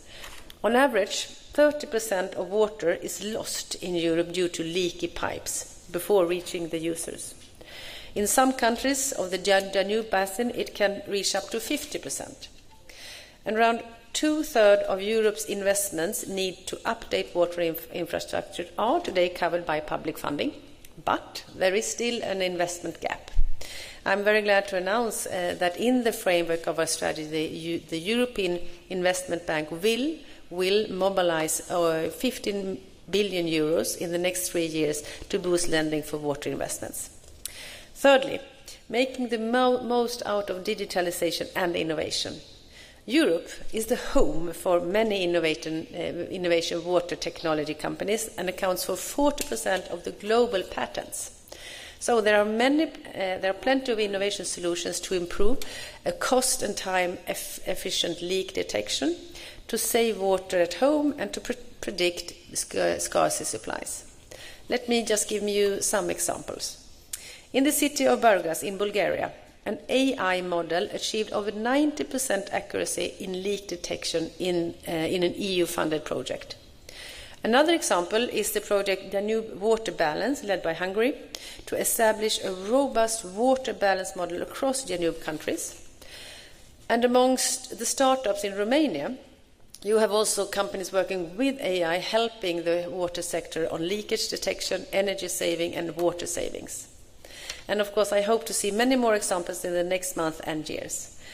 For the sake of Europe's water resilience, but also because this will make Europe a living showroom of all the innovative water technologies that we are invented in Europe, but can contribute to sustainable change elsewhere on the globe and thereby strengthen the European competitiveness.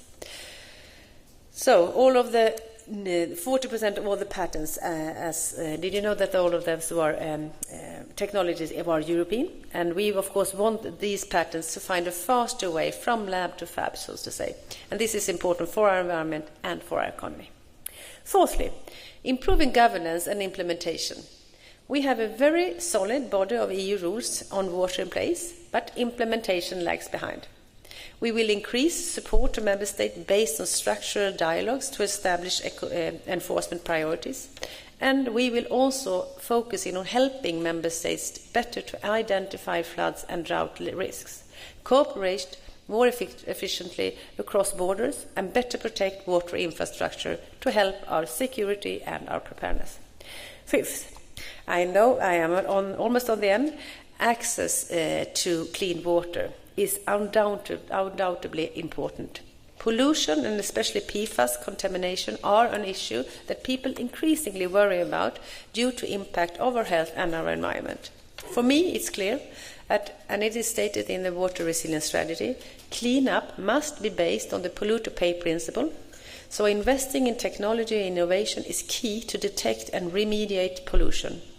That is why we will set up a public-private partnership that supports technological breakthroughs to clean up pollution from PFAS and other chemicals. Finally, having said all this, I want to underline that water is managed at many levels. Municipalities and regions are often best placed to act, but cooperation is key, both within the EU but also at a broader level.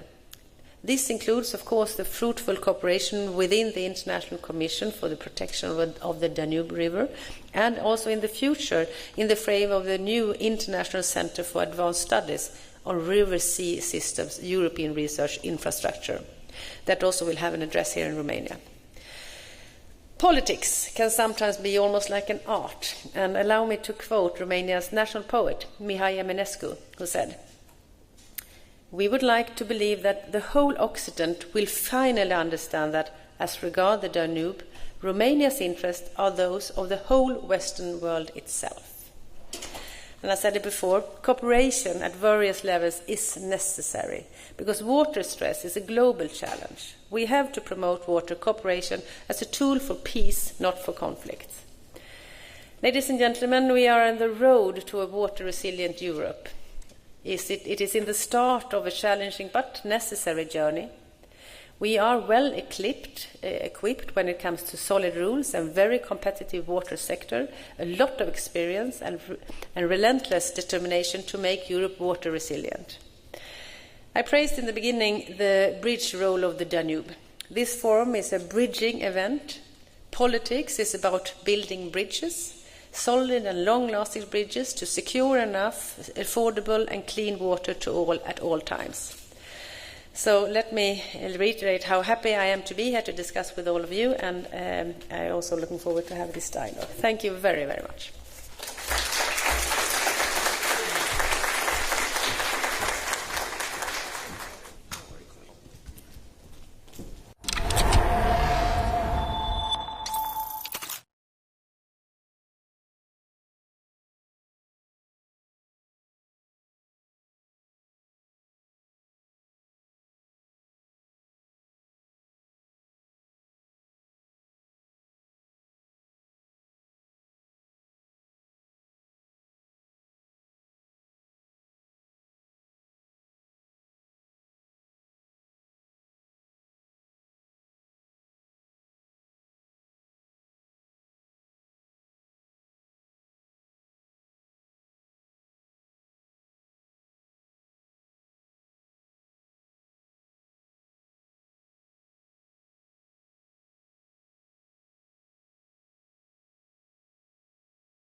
One. Who's in favor? Who's against? Abstentions? Against? Abstentions? Adopted. In favor? Against? Abstentions? In favor? Against? Abstentions? Now we go to final vote by roll call. I open the vote. We close the vote.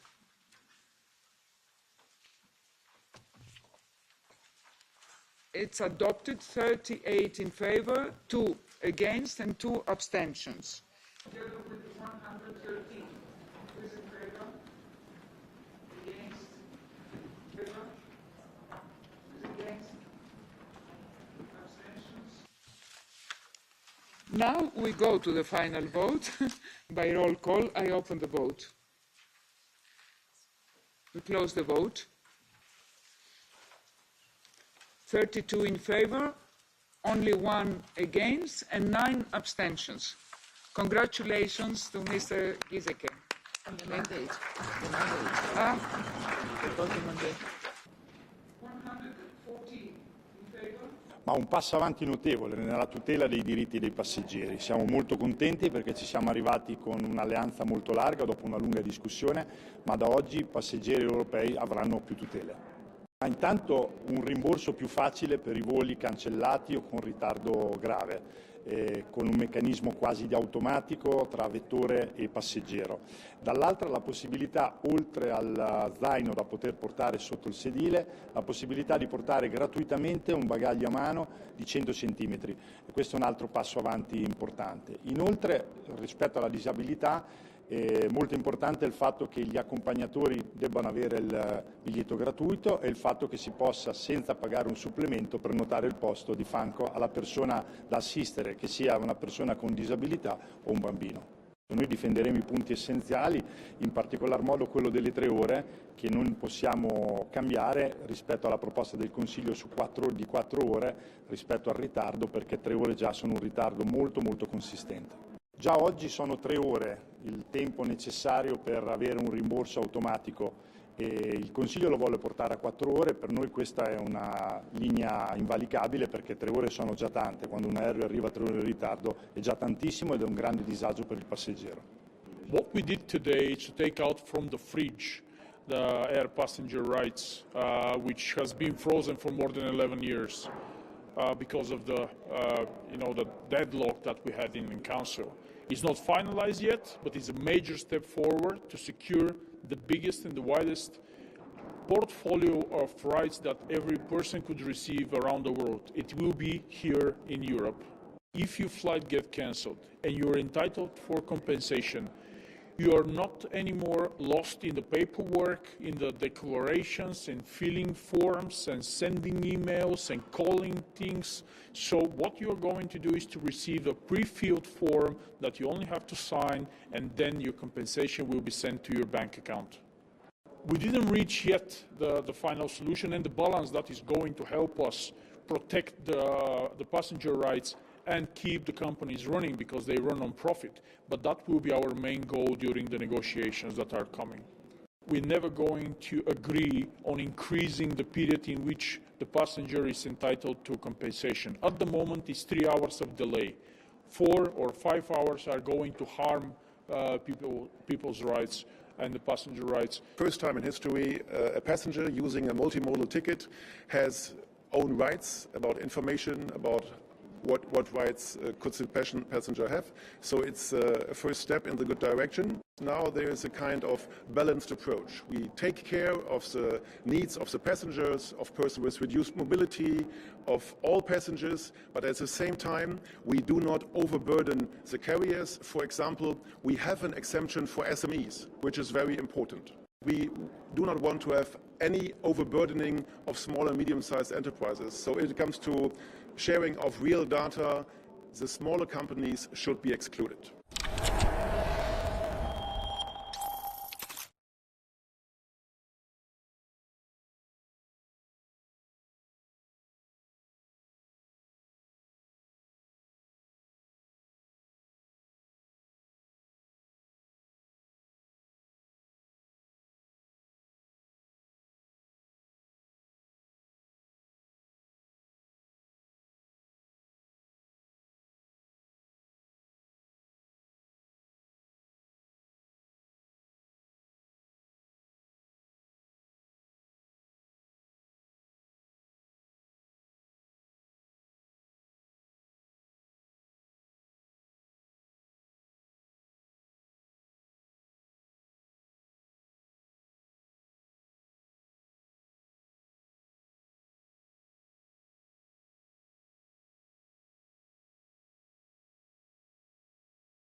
Bem, estamos a preparar a próxima política agrícola comum e insistimos que o apoio ao agricultor é um apoio indireto ao consumidor.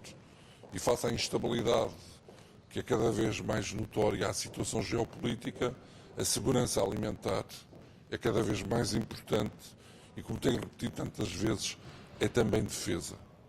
Para além disso, abordamos o plano para o vinho, que é extremamente importante, as medidas de simplificação para todo o setor agrícola, a diminuição dos encargos administrativos é absolutamente essencial e está em linha com aquilo que temos defendido aqui desde que estou a ministro e ainda na legislatura anterior, e está também em linha com a guerra à burocracia que o primeiro-ministro Luís Montenegro declarou.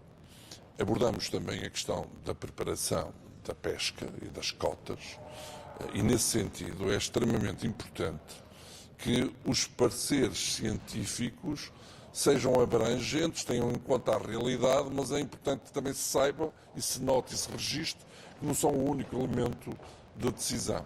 Para além disso, é incompreensível que haja quem queira reduzir cotas quando há o aumento do estoque. Reduzir cotas quando há aumento de estoque.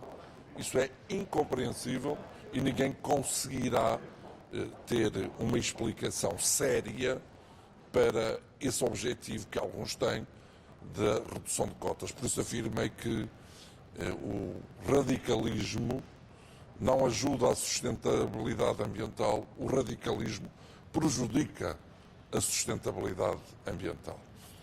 Ministro, no contexto internacional há uma preocupação com o impacto que a situação no Médio Oriente pode ter nos preços do petróleo, de que forma é que isso se pode repercutir nos fatores de produção e também nos preços ao consumidor? Há sempre o risco da inflação. O governo de Luís Montenegro está atento e, se necessário, intervirá. Agora, há, como todos nós sabemos, uma dose de imprevisibilidade neste momento e a guerra tanto pode acontecer e se agravar, como de repente acabar. E, portanto, há que ter uma atitude ponderada e não alarmista. Muito obrigado.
Hello. Welcome, everyone. Good afternoon. We just have concluded the last General Affairs Council of the Polish presidency. First, let me focus on European Council preparation.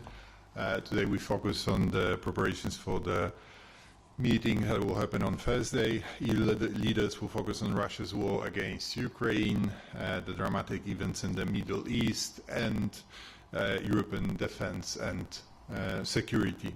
It's a really heavy agenda this time. They will also talk about competitiveness, migration, Western Balkans, and the first ever summit with Moldova. Today we had a good discussion with the ministers. We are very close on draft conclusions. The European Council comes at a very good moment, just after the NATO summit, and well, it's also an opportunity to react to what is happening in the Middle East. Then, as presidency, we have been very clear that Europe must take more responsibility for its own security, for security of our external borders, including the Eastern Shield, for ramping up our defense capabilities. And I expect that this European Council will confirm a U-turn in our approach to defense and security as a common challenge. Another quite discussed issue today was competitiveness. Here I am also very pleased with the efforts of the presidency to revolutionize the approach of the EU, towards legislation. We very much welcome the simplification efforts. The Commission proposed 5 packages, and as the presidency we have been working on them at full speed. The stop the clock is already done. On CBAM we have a deal with the European Parliament. We have also managed to agree on 3 other Council mandates for negotiation with the Parliament, including the InvestEU Omnibus, and there were also some developments just yesterday. But we need much more. The omnibuses are the correct first steps. We want to lead a revolution to ensure that simplification in the EU becomes an integral part of law-making at every step of the process. Simply because this means less bureaucracy, easier investment, and greater competitiveness for EU companies. We are already a presidency that does not want to count the numbers of laws passed or adopted. Quality is more important than quantity. I know that European leaders will make this message loud and clear also during their meeting on Thursday. Then another item on the agenda was rule of law dialogue, and it has always been high on the General Affairs Council agenda. We also held a country-specific discussion in the framework of the annual rule of law dialogue. This time we looked into the situation in Finland, which serves as a role model, not only in the EU but globally. Then the Council has also adopted new rules to make it easier for EU citizens living in another member state to vote and run in European Parliament elections. We very much welcome this development. The changes aim to improve access to information, standardize registration, and prevent double voting or accidental loss of voting rights, strengthening democratic participation across the EU.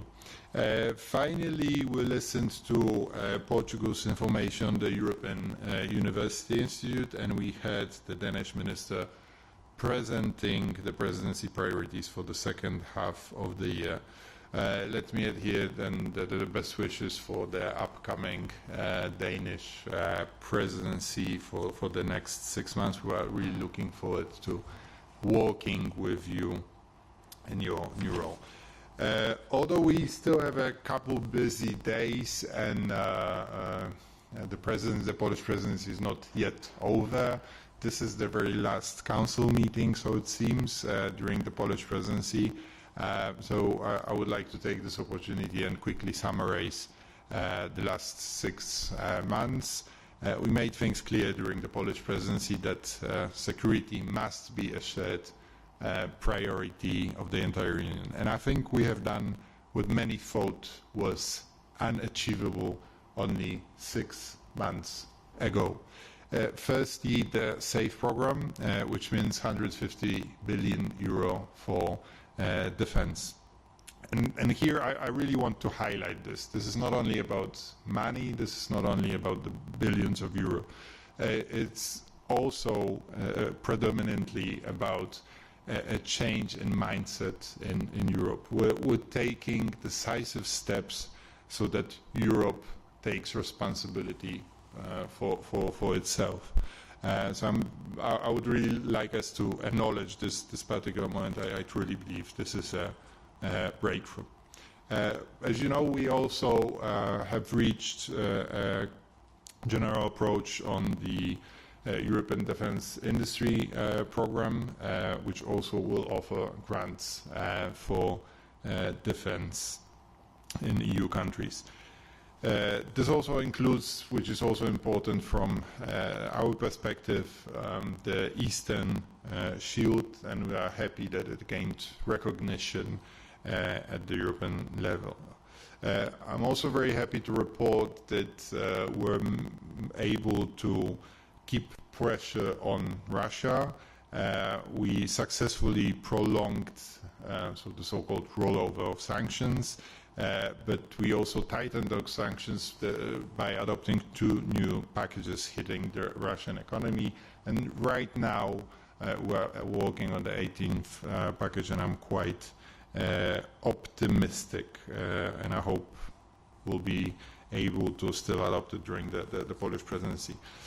Finally, and this is very important for me, we had a very good discussion about the state of our democracy and democratic resilience at the General Affairs Council. I believe that security of elections and democratic processes is really at the very core of what the EU is about, and we have managed to highlight specifically the role of civil society organizations, and vibrant democracies, and we will continue to do so. We should be under no illusions. European democracies have enemies that will continue to try to abuse our weaknesses and shake our democratic foundations online and offline. I believe it is in our shared interest to make European democracies stronger and more resilient to threats. That's it from my side. I'll be happy to answer your questions if there are any. Thank you, Minister. Anybody from the packed room? No. All right. Online, I see some colleagues. Does anybody want to ask a question? I think I also don't see it. So this is the last press conference during the Polish presidency. And I really wanted to thank you journalists, first of all, because it has been a fantastic pleasure to work with you over the last 6 months. So on behalf of the presidency and the entire Polish government, thank you very much. You have been absolutely fantastic. And to continue with our tradition of learning Polish words, it's the last lesson today. I have a simple one. It doesn't mean goodbye, it means see you later, which is do zobaczenia. And I also promise a Danish colleague that I will try to say good luck in Danish, which is hell a luge. And Minister, thank you very much. This concludes the press conferences under the Polish presidency. So see you later. Bye.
And thank you all for being here for this exchange of views with our guest, Bill Gates. I'll just briefly go through the formalities of dealing with the agenda. Colleagues have no modifications to propose to the agenda, so we can adopt it, I think.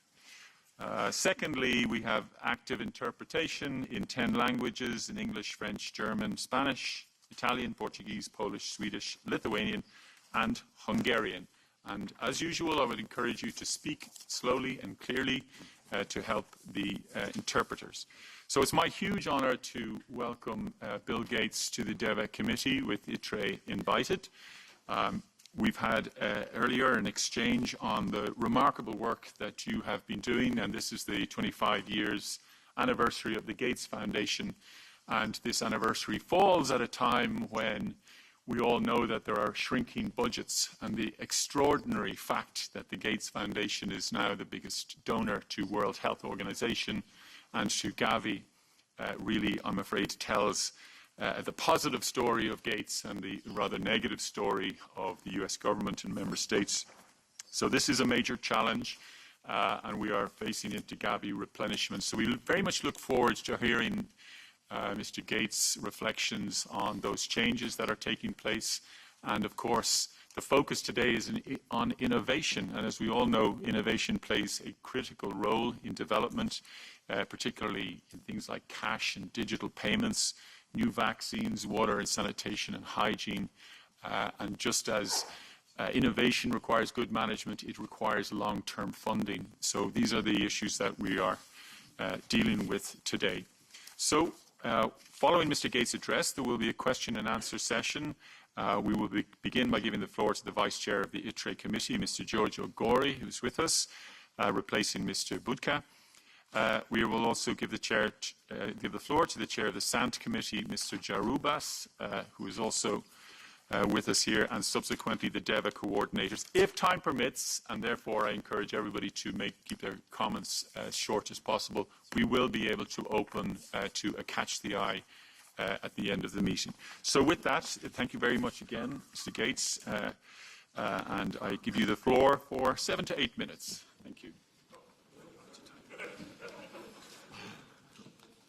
Well, thank you so much, Chair Anders, for the invitation to be here, and I'm grateful for the opportunity to speak and look forward to our discussion. You know, over the last 25 years, the world has achieved a lot. You know, one of the greatest improvements in human welfare has been the incredible reduction in childhood death since the turn of the century. We've cut those deaths from almost 10 million to now less than 5 million.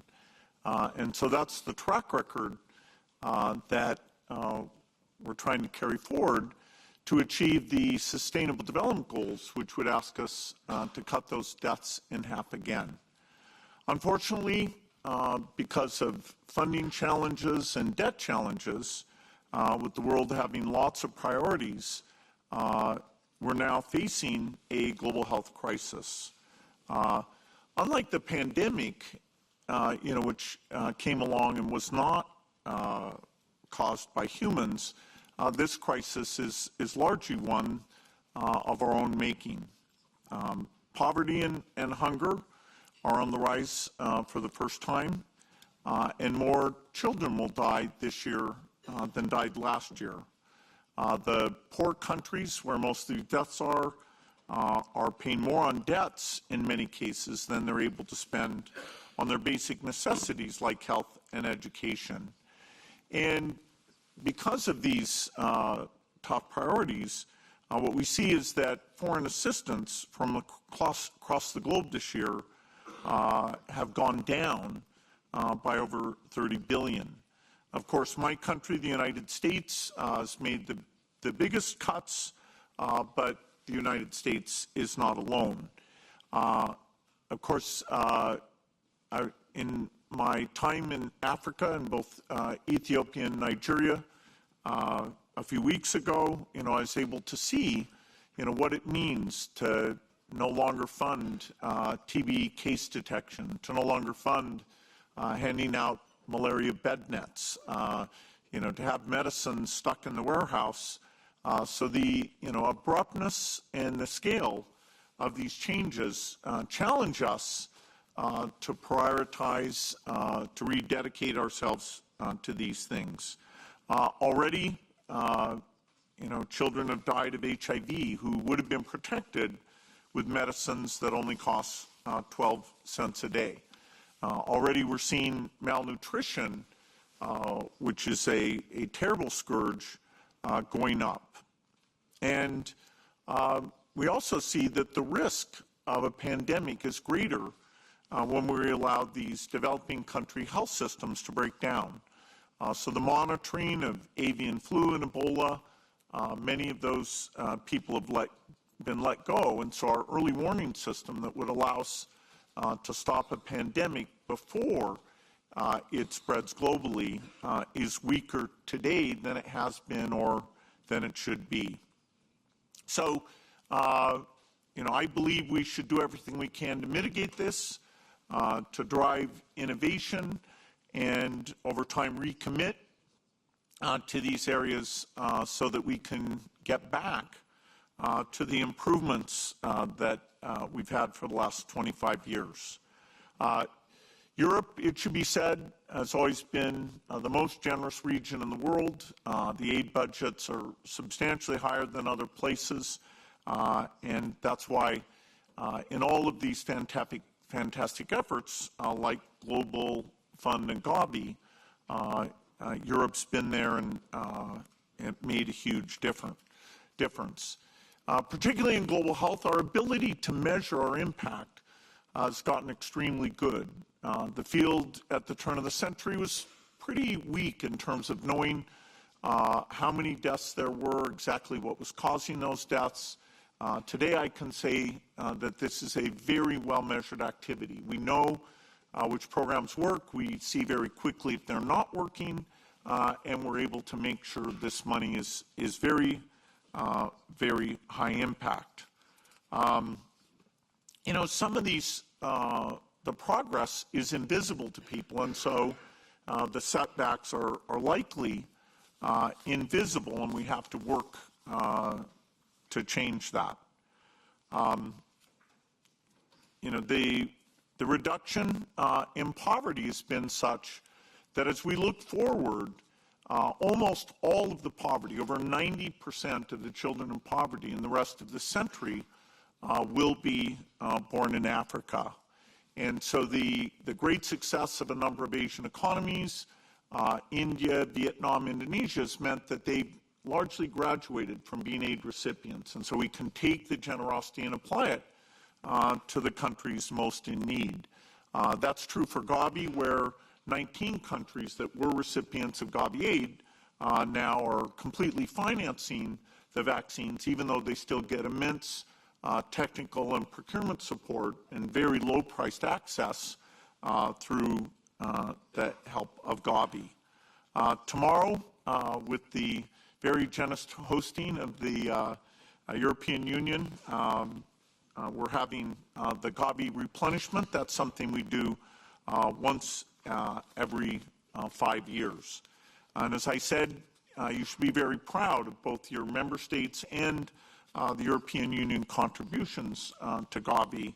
Gavi saved over 19 million lives, and so when we think about saving lives in rich countries, we spend over $1 million to save a life, and here it's done for $1,000 to $2,000. And so, we are treating these lives as having value, not equal value, because of course we do it with only a few % of the budget, but that should help us to get these countries, virtually all these countries, out of the poverty trap, have them rise up to middle income level during the next 20 years. The benefits of improved nutrition and health really do power these economies. When you talk about the demographic dividend, that makes the assumption that the kids are healthy so that they can be educated and so they can make a contribution and lift their countries up. And that's what we're going to help make possible. Of course, Europe's very involved in the innovation, making the vaccines. A lot of these were both designed and manufactured here in Europe. People like GSK, one of the highest impact vaccines that Gavi has financed is one for the thing that causes most diarrhea called rotavirus. And we've gone from getting really 1% of kids in poor countries who had access to that vaccine. Now over 80% of children get that vaccine. We have very innovative companies like BioNTech in Germany, which is a great example of innovation. Of course, their vaccine saved millions of lives during the pandemic, but they're also working with the Gates Foundation on vaccines for malaria, TB, and HIV. Beyond vaccines, you have companies like BASF that helped design a new generation of bed nets that avoided the resistance that had been developed, so it's twice as effective, and they were able to drive the price of that down dramatically. So, we should learn from the past and what's worked, and even when we have scarce resources, make sure that we're prioritizing the right things. The challenges ahead across the board are very significant. Collectively, working together on these things, using multilateral institutions that develop critical mass and deep expertise will be part of the solution. For my part, in May, as I had the chance to celebrate the 25th anniversary of the foundation, I made the commitment that over the next 20 years, the wealth that I have personally in the foundation will be spent against these causes. So the goal is not to do these things in perpetuity. It's to help these countries be lifted up and have them be self-sufficient. I think this is a cause that rich countries and rich individuals should engage in. Europe's always had a high bar for what is viewed as generous, the 0.7% of GDP, and I hope that over time more countries can work and give at that level. Very small amount of money as a percentage of these budgets literally make the difference in millions of lives. And I'm accelerating my giving, not so much because of this crisis, but because of my optimism that as these budgets get restored and as the innovation pipeline, which has incredible things that make me feel not only can we eradicate polio, but also malaria, and dramatically reduce all the infectious diseases, including HIV, during these 2 decades. So it's given out of a sense of incredible optimism.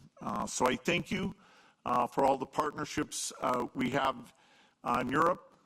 You continue to stay true to the values represented by the Sustainable Development Goals, and I look forward to the work that we'll do together.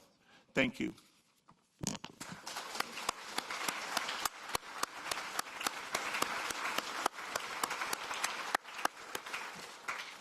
Thank you very much, Mr. Gates, and we will now go to interventions from the members, but first of all, we'll start with the Vice Chair of the ITRE Committee, Mr. Giorgio Gori. You have the floor, Giorgio.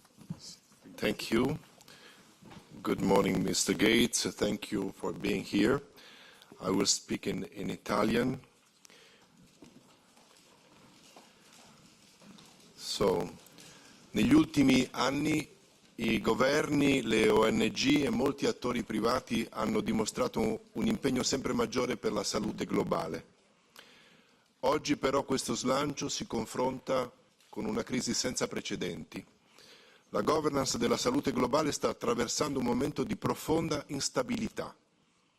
La scarsità di risorse politiche e finanziarie sta indebolendo la capacità di influire concretamente sulla salute del mondo. Un cambio di governo o una riduzione di bilancio possono mettere in crisi programmi fondamentali, come è accaduto con USAID, la cui operatività risulta gravemente compromessa dal blocco dei fondi. Secondo Oxfam, i tagli imposti all'agenzia potrebbero privare 95 milioni di persone dell'accesso ai servizi sanitari di base, con il rischio di oltre 3 milioni di morti in più all'anno. La leadership della salute globale sta progressivamente svanendo e con essa le risorse, la coerenza e la visione di un lungo termine necessarie per affrontare le sfide del futuro. È necessario un profondo ripensamento delle priorità e del ruolo delle politiche di salute globale. Finché non si comprenderà che investire sulla salute dei contesti a risorse limitate equivale a tutelare anche la salute dei paesi ad alto reddito, l'obiettivo di migliorare la salute e l'equità nell'accesso ai servizi sanitari per tutte le persone in tutto il mondo sarà impossibile da raggiungere. Il rischio, anzi, è che si torni rapidamente indietro, come sembrano suggerire le proiezioni sull'AIDS in Africa dopo i tagli di Trump. La pandemia ha reso evidente che i confini nazionali non sono sufficienti a contenere le minacce sanitarie. La globalizzazione, la rapida urbanizzazione e il cambiamento climatico sono tra i principali fattori che favoriscono la diffusione di malattie tra regioni un tempo isolate e contribuiscono all'emergere di nuove patologie. Queste dinamiche sottolineano l'urgenza di interventi globali, coordinati e orizzontali. Investire nei paesi più fragili non serve solo a prevenire future emergenze, ma è fondamentale per la stabilità economica e la sicurezza per l'intera comunità globale. La salute dei più poveri rappresenta il migliore investimento possibile per la salute di tutti e anche per la nostra. Le chiedo quindi, alla luce dei cambiamenti che stiamo osservando, come pensa che debba essere ripensato e rideclinato il concetto di salute globale? E infine, la Fondazione Gates ha fatto moltissimo per la salute globale, ha fatto enormi investimenti e ha raggiunto importantissimi risultati. Non sembra però essere riuscita a creare nel mondo una sensibilità e una cultura della salute globale. Perché, a suo avviso? Grazie.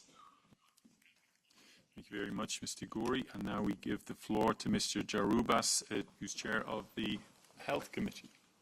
Dear Mr. Andrews, thank you for giving me the floor. Thank you, Mr. Gates, for the opportunity to talk to you about what we do in the Committee on Public Health. We just adopted our work program, and I wanted to mention a few points. For rare diseases and women's health. On these two subjects, we have in the beginning of this term public consultations. In both these questions, it is very important to listen to the citizens. It is essential to hear what are the problems and struggle of parents to children with rare diseases or later in life grown up with such diseases. What is stopping them from getting the diagnosis and care they need? And it is equally important to listen to women. We have been told by an organization led by Leo Varadkar that if women would get the same health care as men, the gain for the EU economy would be hundreds of billions annually. To understand why there is a gap in the health care of men and women, we must listen to women, and that's why what we have done. We will also work on the continuation of Europe's beating cancer plan and on a cardiovascular plan. These are two of the main killers in Europe. But Europe is not an island, and that is why I want to finish by commending you for the work you do for global health. It is worrying to see how support for essential health projects in many parts of the world is disappearing, which in the short term means that lives that could be saved are lost. But even more importantly, in the long term, this sets back our efforts to provide good health care to all on this globe. Thank you very much. Thank you very much, Mr. Jarubas. And now we go to the coordinators, and we'll take four questions. First of all, for EPP, Lucas Mandel. Thank you, Chairman. Thank you, Mr. Bill Gates, for visiting us. It's a pleasure and an honor to have you with us today, especially in these times of, I would say, false prophets, to have a true entrepreneur, a person who is a facilitator, a visionary, and also a person with true, not only corporate social responsibility, but personal social responsibility, as we have seen today. And it means a lot to this Parliament that you are visiting. And I even recognize that your tie is in colors of the European Union. So obviously, I take it as a positive symbol today. I also want to, in particular, thank you for mentioning the Sustainable Development Goals as something I guess each sane and sober person can agree on as our goals altogether for this planet. And thanks for pointing out the main factors of the global health crisis, as you have called it. I want to in particular address you with three areas and put questions on that to you if you have a response to it. You've pointed out childhood death, which is really a severe issue, and that this year, as you have said, will more children die than the years before is something we should not accept. We should be active on that. And food security is very much connected to that, and we also see a decrease of food security worldwide. This might sound as a political question, it is partly one, but could food security be something also the recent US administration can agree on and also can agree on coming back in the field of humanitarian aid when it comes to food security? Second question is with regard to mother, parents, child passports. In my home country, but also in other countries, driven by main actors, the idea of treating and supporting, especially in the beginning of a childhood, a family, mother, parents, child together, seems to be important. And the third question, to be very quick, is about public-private partnerships. The European Union calls it Global Gateway, our positive outreach to the world. How will it be possible to take more private sector actors on board when it comes to positive contributions here? Thank you again. Thank you. Next for S&D is Udo Bullmann. Thank you, Chair. Mr. Gates, great to have you here. Since your work is extremely innovative for decades already, the public debate on development is unfortunately not always of that kind and not everywhere. You have a new buzzword in the discussion, let's get more transactional. I have studied this Latin origin, and it means for both of us it has to be fortunate for the perspectives that we invest in our society. But unfortunately, it has very often a very flat interpretation, short-minded and short-term oriented. And that is the excuse for more and more reducing ODA towards what a short-minded interpretation of economic advantage could be. But that argument doesn't stand reality. When we are investigating on economic progress and economic success, for instance, in the Southern African SADC Association, we find proof for the fact that decisive is whether you have good health systems, whether you have proper education, then you have a strong workforce, and then you can rely on the fact that the added value that is produced stays in the country.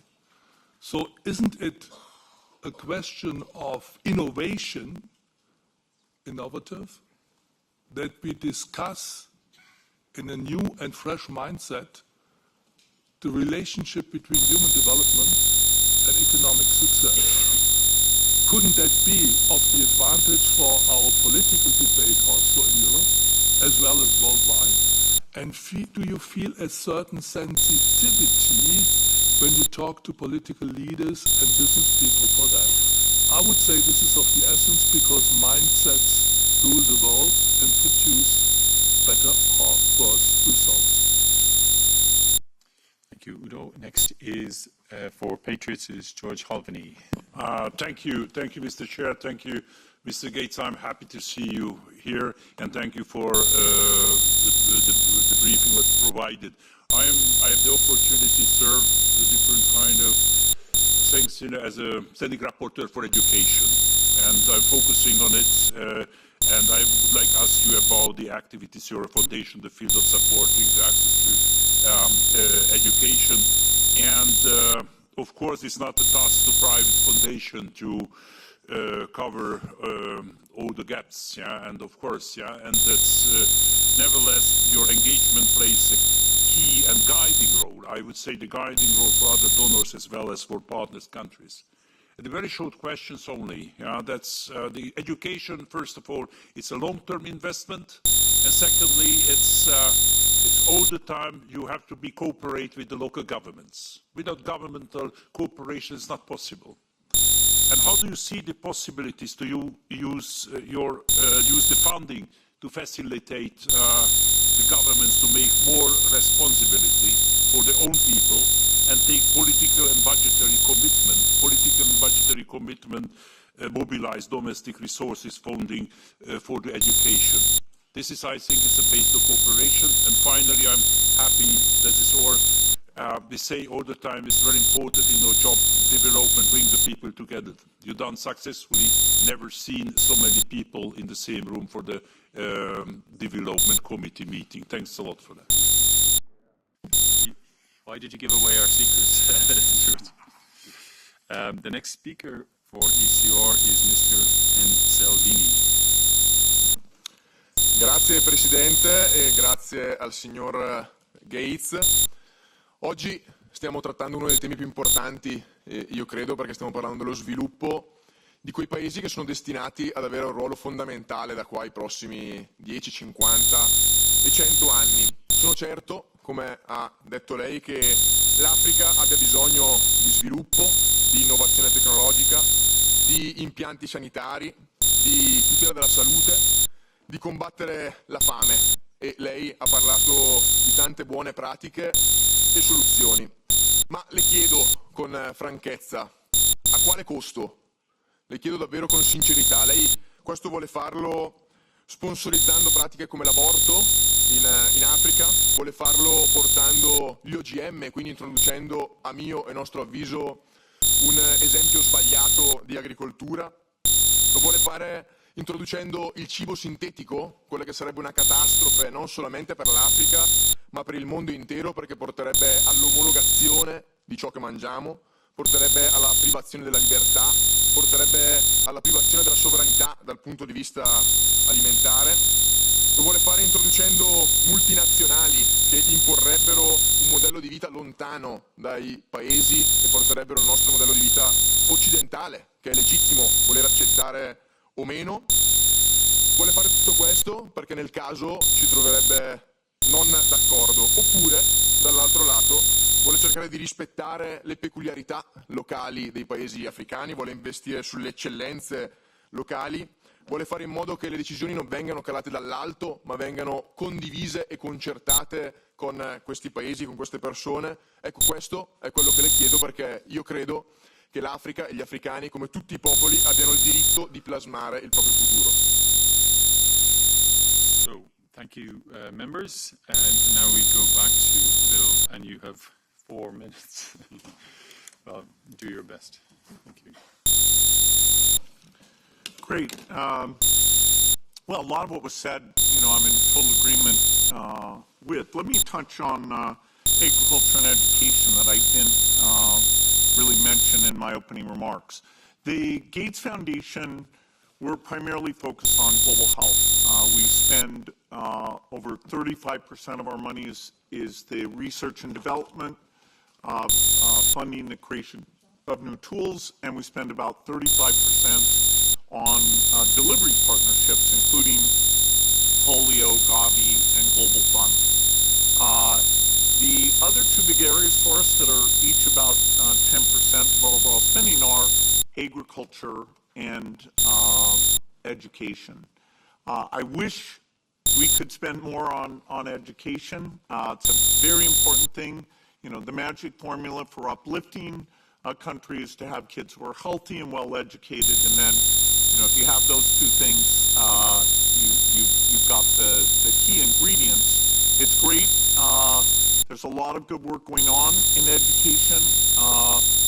For example, there's a thing called structured pedagogy that a number of countries have adopted and seen very, very good results. So we look into the future. There's a question of how AI might be used in education, and given the need for better education in these countries, we should make sure that it's not just the rich countries that are adopting that, but that we make it available broadly. It's early days for that, but I would say some of the pilot programs where we're using AI in education do look very promising. You know, for us, AI will touch on all of our work. We'll use AI in our health research work. We'll use it in our health delivery work. For example, a pregnant woman would be able to talk in her local dialect about the needs and when she needs to visit and what symptoms does she have to make sure her pregnancy goes very well. Let me now touch on agriculture. Absolutely, you know, each country will decide exactly what their policies are in agriculture. African countries are net importers of food, and they suffer from very extensive malnutrition. And they face the challenge of climate change, which the closer you are to the equator and the poorer you are, the more these weather effects hurt you. So the damage of climate change is way more in these poor countries than it is in all the rich countries. And so, you know, they're the victim, and even though they did the least to actually cause these problems. There is an opportunity.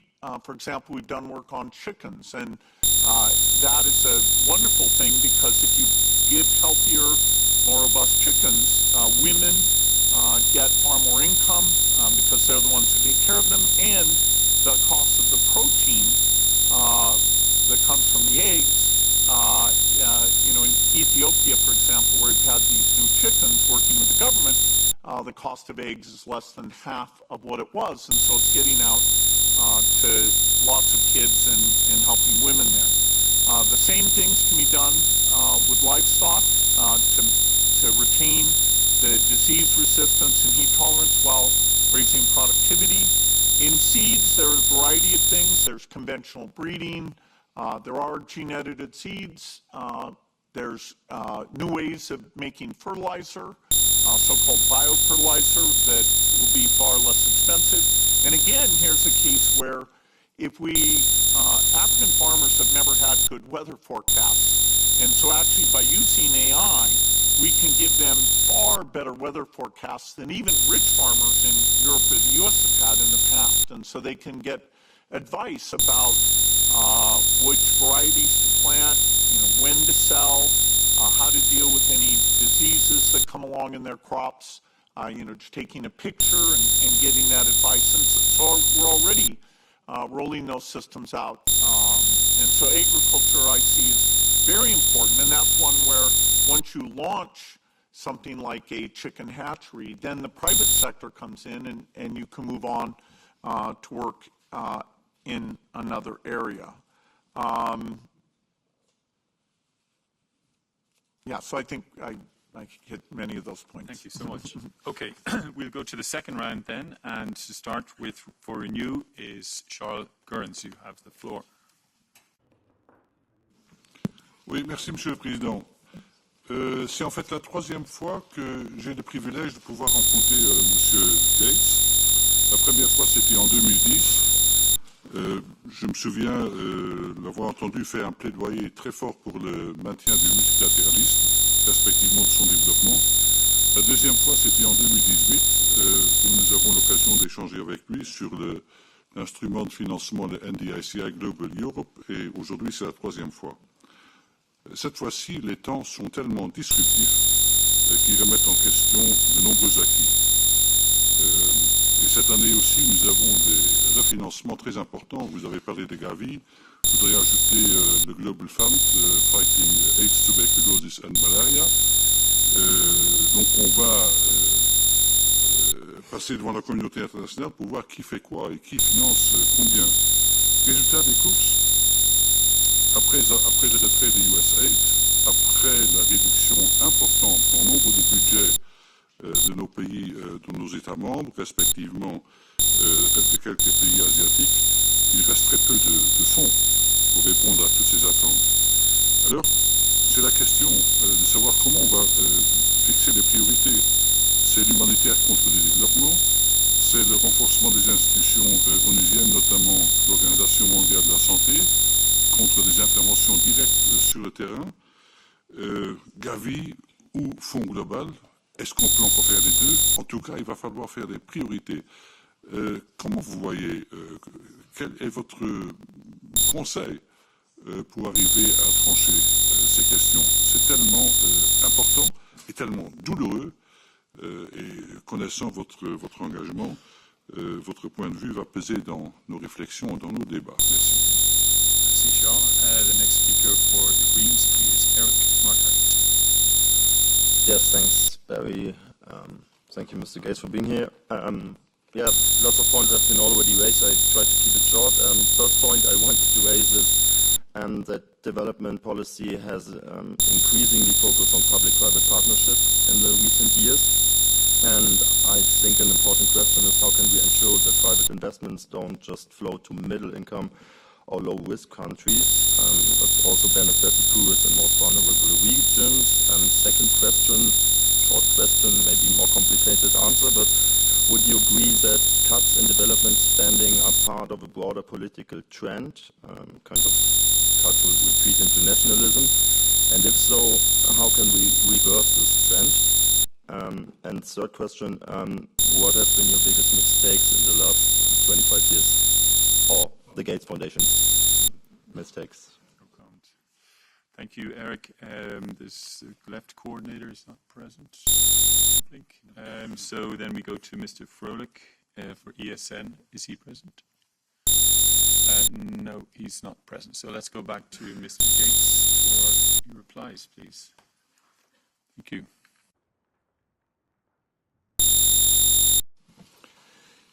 Yeah, so, the short run is very grim.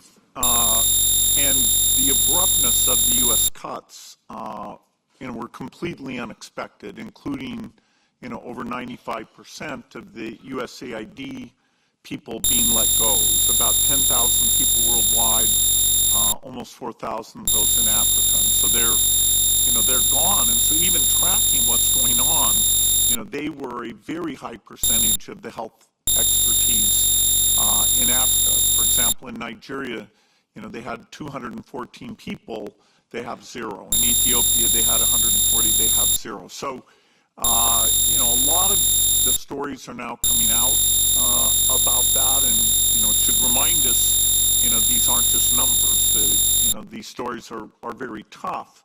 One of the most extreme was that there was a mistake made that somebody thought a U.S. grant was for condoms for Hamas because they just did a search for the word Gaza, but in fact, that grant was to prevent babies from getting HIV in a province of Mozambique that unfortunately has the name Gaza.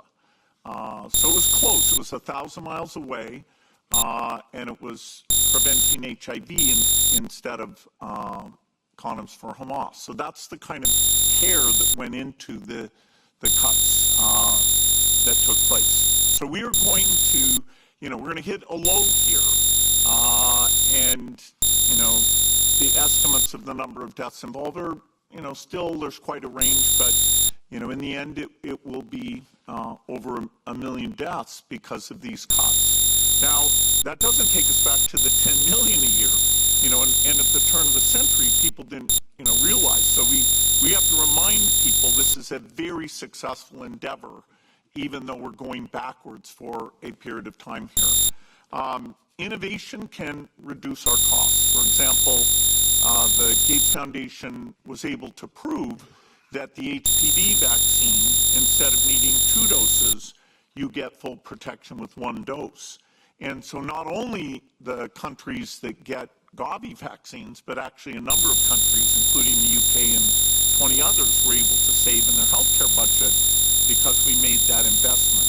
And the ability to prove something like that, the only people who have that expertise are either the pharmaceutical companies who make the vaccine or us, because we've recruited a lot of vaccine experts in to do these cost reductions.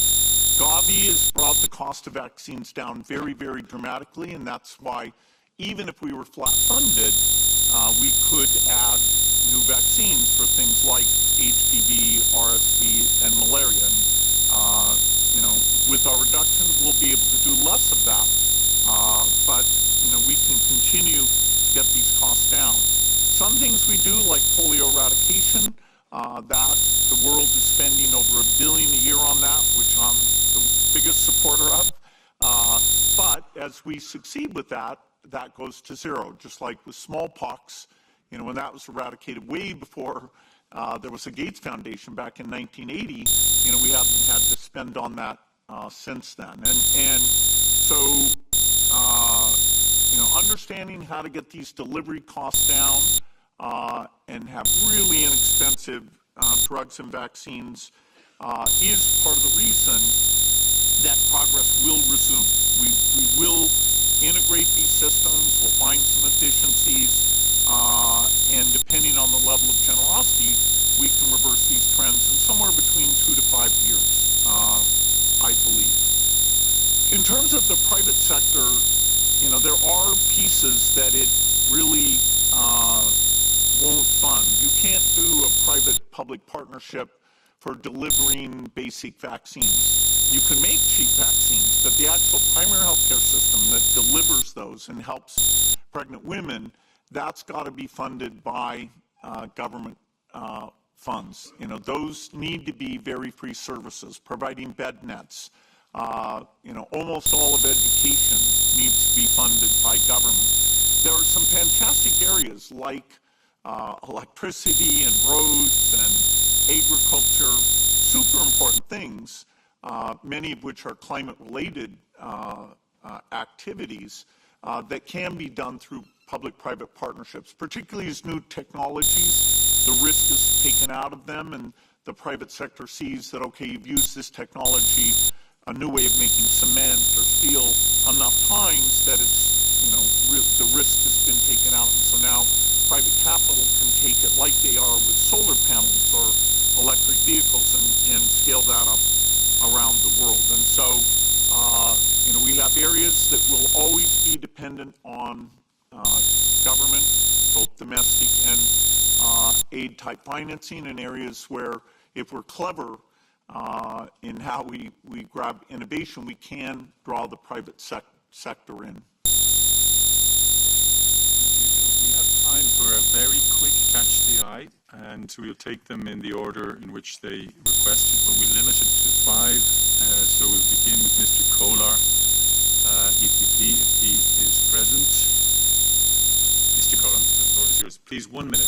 Yes, thank you very much, Chair. Thank you very much, Mr. Gates, for all the remarks. I will be very brief. You mentioned Europe, or the EU, as one of the hubs for innovation and improvement of all the medicines and vaccines that you spoke about.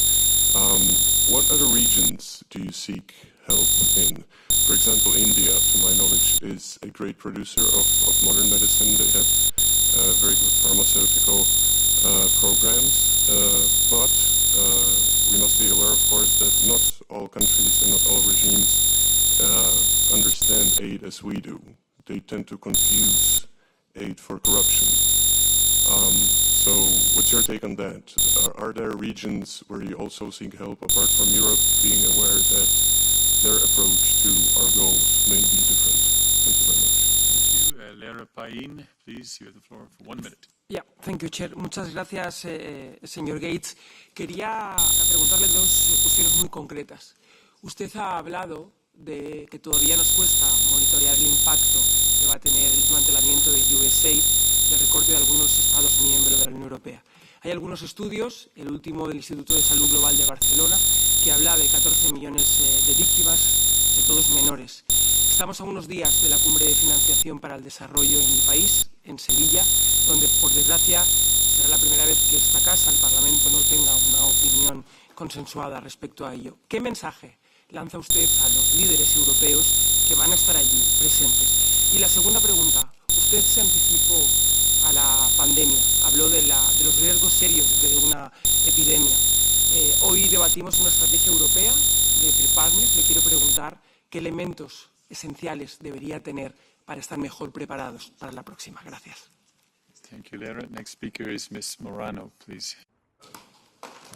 Merci, Monsieur le Président. Pour ma part, c'est la 2e fois que j'ai la chance de vous rencontrer, puisque j'étais membre du gouvernement de Nicolas Sarkozy, où nous avons développé des actions ensemble. Je salue avec enthousiasme et admiration vos combats. J'aurais une question très directe à vous poser, en complément de ce qu'a demandé M. Mendel, mon collègue. Vous connaissez très bien le continent africain et vous savez que le constat est terrible. Un Africain sur deux, aujourd'hui, vit sans électricité. C'est 600 millions de personnes qui n'ont pas accès à l'électricité. L'Afrique subsaharienne, hors Afrique du Sud, dispose d'une puissance installée équivalente à seulement 50% de celle de la France, pour une population 17 fois supérieure. Alors j'ai lu votre lettre du 8 mai, je connais l'ensemble de vos travaux. Ma question, elle est simple. Sans électricité, il n'y a pas d'accès aux soins durables. Sans électricité, comment faire fonctionner des plateaux techniques médicaux? Sans électricité, pas de monitoring pour une femme qui accouche. Donc j'aimerais savoir si l'électrification du continent africain est pour vous une de vos priorités. Merci. Robert Biedron, you have 1 minute. Thank you very much, Chair, and thank you very much, Mr. Gates, for being with us. And we live in terrible times where multilateralism is being questioned, sustainable development goals are being also undermined, and with this we are also losing our financial structure composition. And you are campaigning for many years for the fair taxes. You yourself, you said if you were to design the tax system, you would be billions poorer. I would love it. It would be very fair, but on the other side, of course, you would not do all these good things. So my question would be how to make this work more fair in the financial structure, that we will deliver all these needs we're discussing today, where member states are stepping down, cutting their ODA, their engagement in humanitarian financing, development financing, and how should we construct this work that the rich will pay finally fair taxes, which we will devote to all these needs discussed. Thank you very much. Thank you, Robert. Anna Maya Henriksen. Thank you, Chair, and thank you very much, Mr. Gates, for being here. It's wonderful to have this opportunity, and thanks for everything that you have done for the poorest people in the world. We are very grateful for that. Now I would also like to hear from you, what are your wishes in terms of cooperation with the EU and the member states? Have your foundation wishes towards us? Because we know the situation is very complicated. We know that we should do more and not less.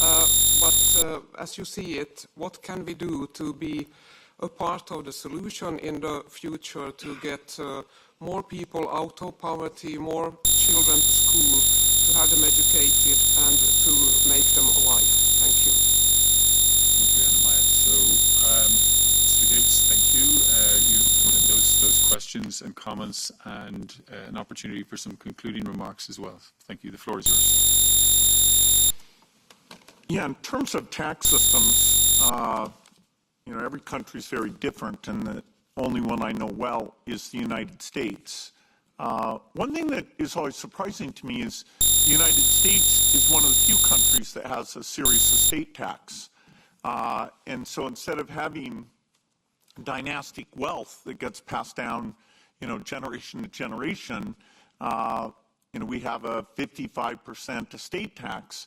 And one of the ways that the United States motivates people to give money is that they say that you give the money away, it's exempt from that estate tax. And so you can think, okay, once I take care of my children at some level, I can have much more money on the philanthropic side, and so I at least ought to consider that. But there are people who are more progressive. Piketty is more progressive than I am, but I'm maybe halfway in between the current U.S. system and Piketty. So I would have about a third as much money as I have under that tax system. Under his system, I'd have about 5%. So reasonable people disagree about tax systems. Weirdly, China doesn't have an estate tax. So this is called the communist country, and we're called the capitalistic country. So tax systems is very complex. The products, absolutely, Gavi and all the things the Gates Foundation does, we look all over the world. And so India actually, for low-cost vaccines, they're not often the first to do a vaccine, but over time, as the vaccine matures, they'll often do a very low-cost version. And so we support Serum, Bharat, BioE in India, and Biopharma in Indonesia that make a lot of these very, very low-cost vaccines. And we're interested, we're funding some work in different parts of the world, including some in Africa, so we have lots of sources of that supply.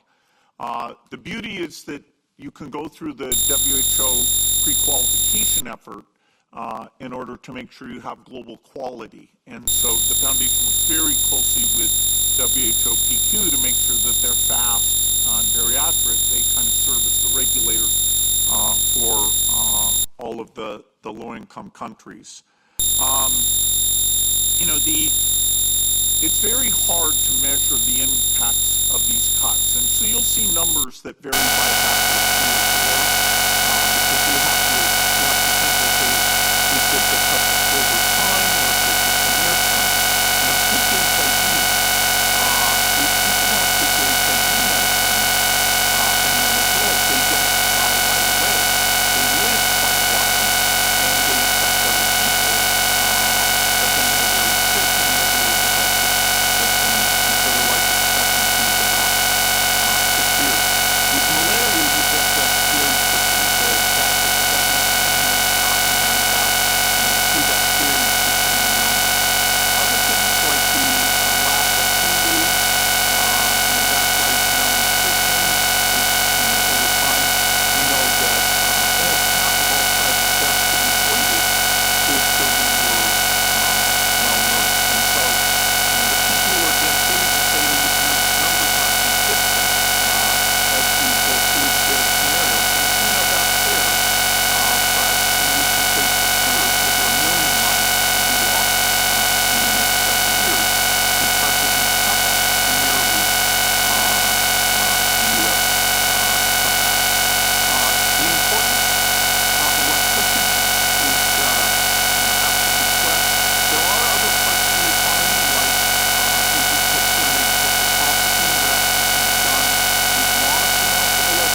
scenie globalnej, w skali świata przecież.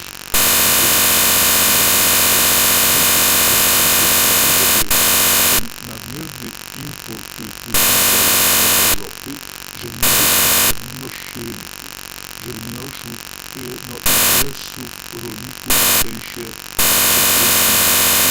rolnictwo europejskie jest inne. Tu nie ma tak dużych powierzchni. Takie duże gdzie możemy naruszyć konkurencyjność rynku i mamy problem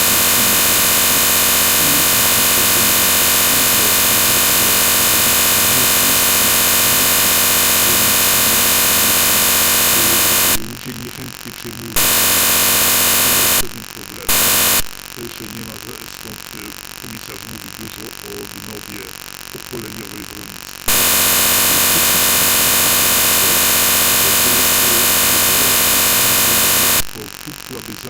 Który zachwiałby pewną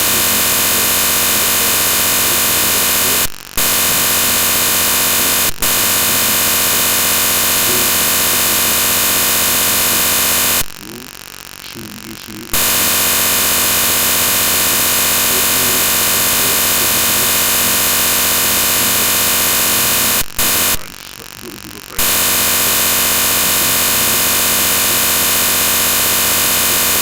ale emisja, jeśli chodzi o transport tej żywności z drugiego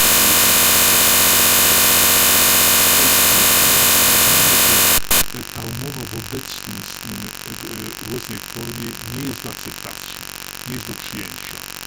Polskie Ministerstwo Rolnictwa jako jedno z pierwszych wyraziło sprzeciw wobec tej umowy. Także rząd wyraził sprzeciw. Podobne stanowisko prezentuje i pan prezydent Macron i pan dalsze rozmowy. My chcemy rozmawiać na tym szczeblu jako odpowiedzialni za głównie sprawy rolnictwa, produkcji żywności. W związku z tym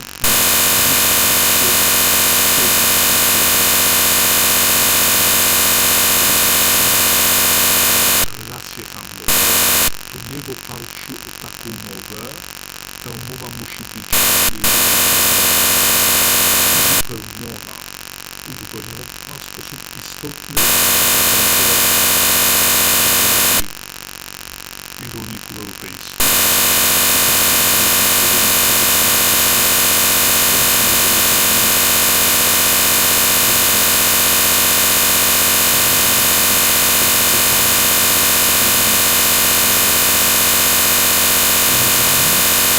Które uczyniły ją przyjazną dla rolników.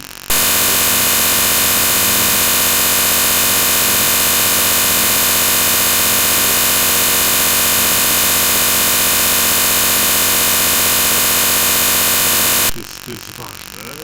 Oni korzystają w swoim imieniu, a także w imieniu konsumentów. Wiecie Państwo, to jest tak, jak się czasami różne eksport, który przychodzi, import, który przychodzi do nas, i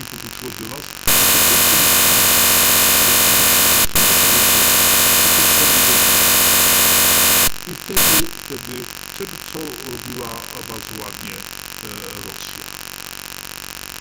Jeśli chodzi o Ukrainę, jest w wyjątkowej sytuacji. Stopa liberalizacja, która nastąpiła w roku 2022, gdzie się otworzyła Ukraina, Unia Ukrainy Ukrainy poprzez towarów, Europejskiego, a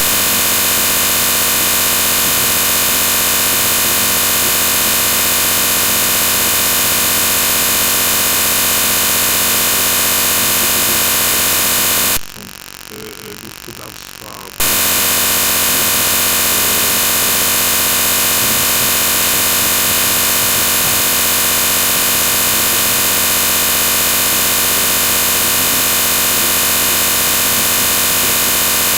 na procesie głównie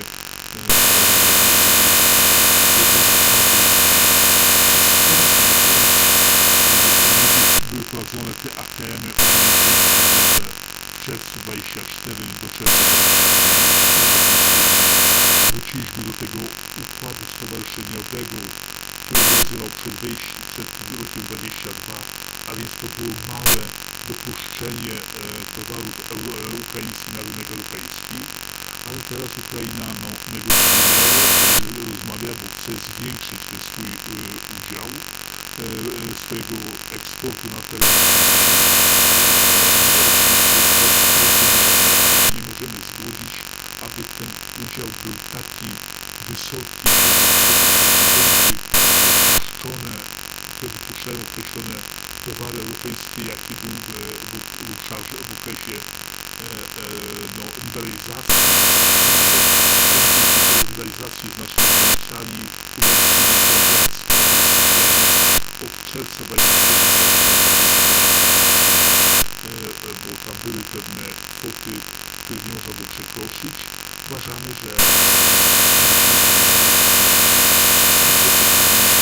przyjaciół z Ukrainy coście zrobili w zakresie dopasowywania swojej produkcji wymogów, standardów już do wymogów europejskich, jeśli chcecie rozmawiać o integracji.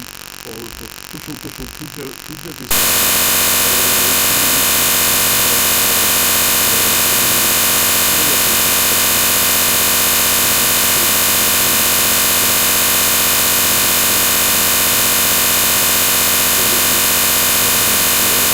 obraduje i tam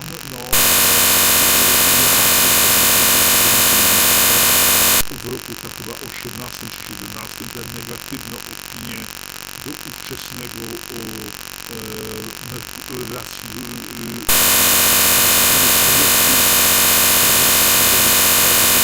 a zostałem przegłosowany na komisji całościowy i dochodzi do tego,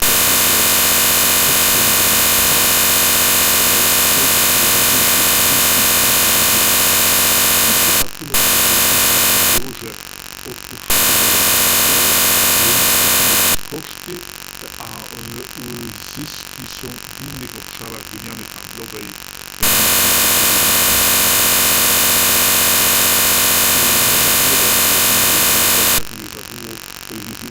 Jestem pełen podziwu dla pani przewodniczącej, dla mojej osoby.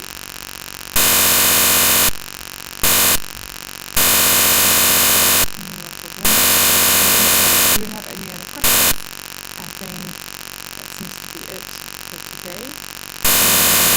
And so, since this is the last press conference, I think the word of the day, which the Minister has mentioned,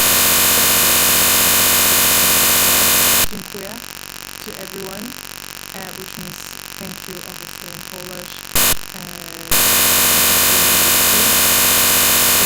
To journalists very late in the evening, to ministers that are always rocking our press conferences. And I understand there is a word in Danish, and I should have practiced this before, which says Helen. So good luck. Thank you so much. Dziękuję. Bardzo dziękuję. Jeszcze raz dziękuję.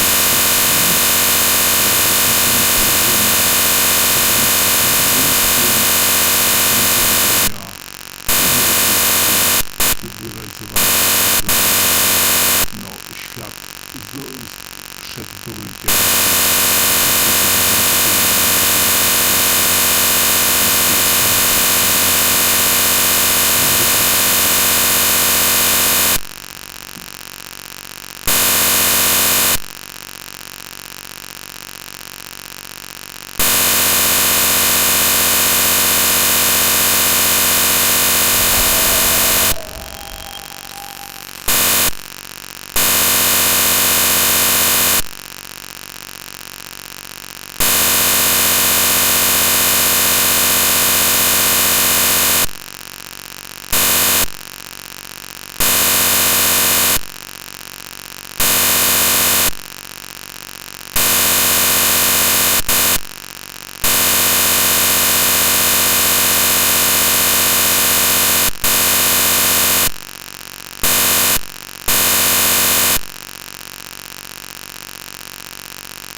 próxima política e insistimos que o apoio ao agricultor é um apoio direto ao consumidor.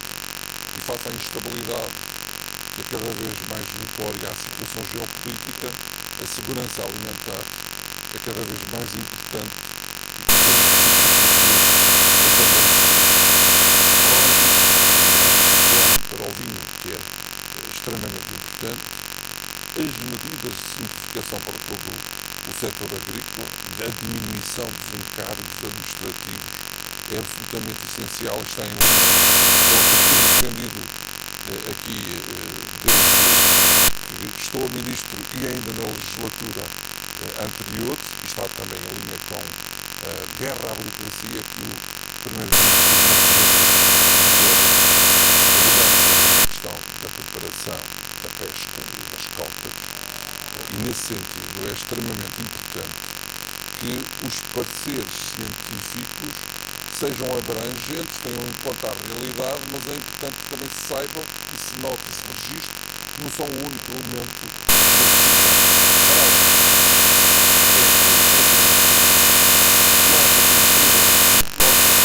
quando há aumento de estoque, reduzir cotas quando há aumento de estoque.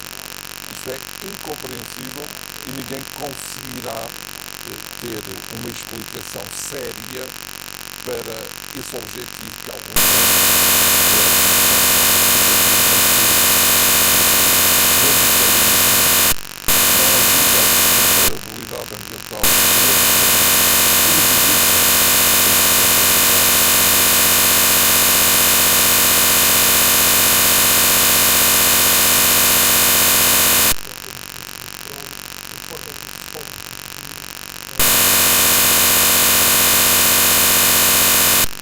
Há sempre o risco da inflação.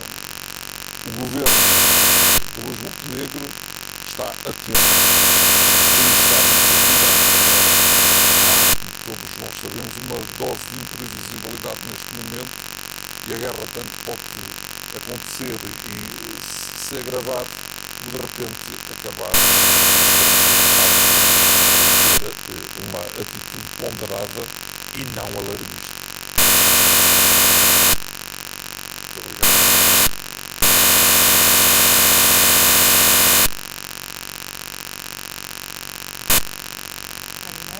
Ολοκληρώνουμε σήμερα το διήμερο Συμβούλων Υπουργών Γεωργίας και Αλίας. Το τελευταίο Συμβούλιο είναι υπό την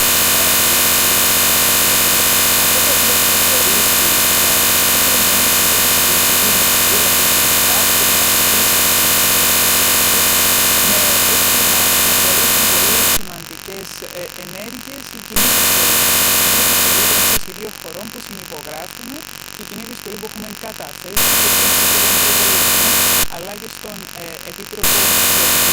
Ενώνοντας τις δυνάμεις μας, ενώνοντας τη φωνή μας ουσιαστικά, 22 χώρες, τι ζητάμε. Ζητάμε η κοινή αγροτική πολιτική να παραμείνει ένα ανεξάρτητο χρηματοδοτικό εργαλείο, ένα ανεξάρτητο χρηματοδοτικό εργαλείο με δύο πολύ σημαντικούς πυλώνες που θα ικανοποιούν και θα εξυπηρετούν τις ανάγκες των γεωργών, θα τους βοηθούν να προσαρμόζονται στις νέες κλιματικές συνθήκες και στις δύσκολες συνθήκες που αντιμετωπίζουν για να διασφαλίσουμε την επιστημιστική ασφάλεια και να μπορέσει έτσι να συνεχίσει ο πρωτογενής τομέας να έχει τη θέση που έχει σήμερα και να αναπτύξει ακόμα περισσότερο και finalement αυτό το οποίο διασφαλίζει, αυτό για το οποίο θέλουμε να διασφαλίσουμε είναι φυσικά την κοινωνική συνοχή στις ορεινές και απομακρυσμένες περιοχές.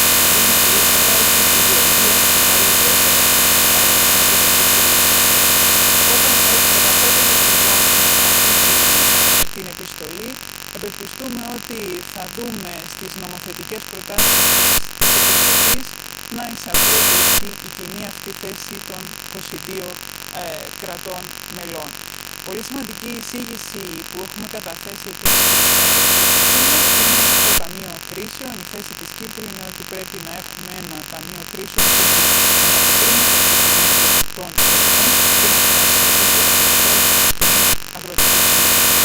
Όλα αυτά όμως για να μπορέσουν να έχουν και πρακτική διάσταση και εφαρμογή από τους ίδιους τους αγρότες και τις αγρότησες μας, οι οποίοι εφαρμόζουν τις πολιτικές που να τηρήσουμε είναι να διασφαλίζεται η απλοποίηση, η κοινή αγροτική πολιτική να απλοποιηθεί, να απλοποιηθούν οι διαδικασίες όχι μόνο στο διοικητικό κομμάτι, αλλά και στις διαδικασίες που κάνουν οι εγκρίνουν την κοινή αγροτική πολιτική να είναι πιο επάξιμες και να είναι απλοποιημένες όσο δυνατό περισσότερο οι διαδικασίες, με έμφαση πάντα στις μικρές βιοτεχνίες και η φιλοσοφία του Πάκου της Βιώσιμης Μορφής Γεωργίας, δηλαδή οφείλουμε να εξαιρέσουμε από μια σειρά από χρονοβόρες διαδικασίες και ελέγχους.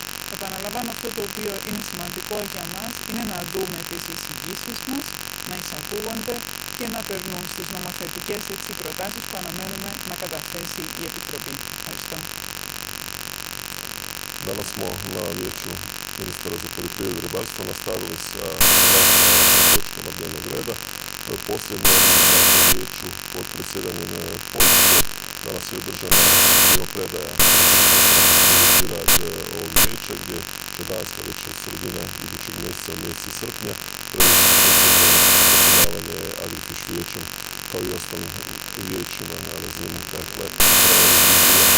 Što se tiče današnjih aktivnih točaka, većina je bila vezana uz ribarstvene teme, prije svega komunikacija o društvenom ribarstvu na razini Europske unije, gdje Hrvatska podržava nastojanja koja su bila planirana s ciljem, dakle, održivog ribarstva na razini Europske unije, gdje smo mi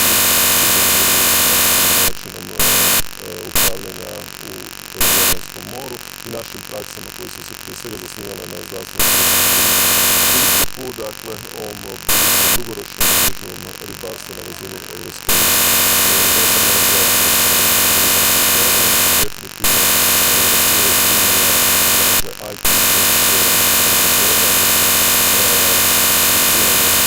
dakle, zakonitog, nereguliranog, odnosno neprijavljenog ribolova na razini Europske unije, koji započinje, dakle,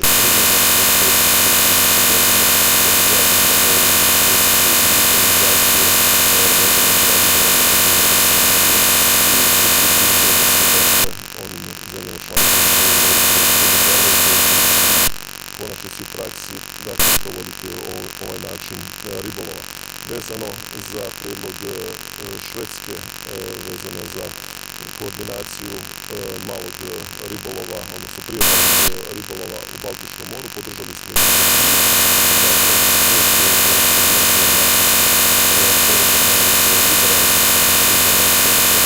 U današnjem ribarstvu na razini Europske unije i podržali smo inicijativu vezano za uredbu o kontrolama u ribarstvu.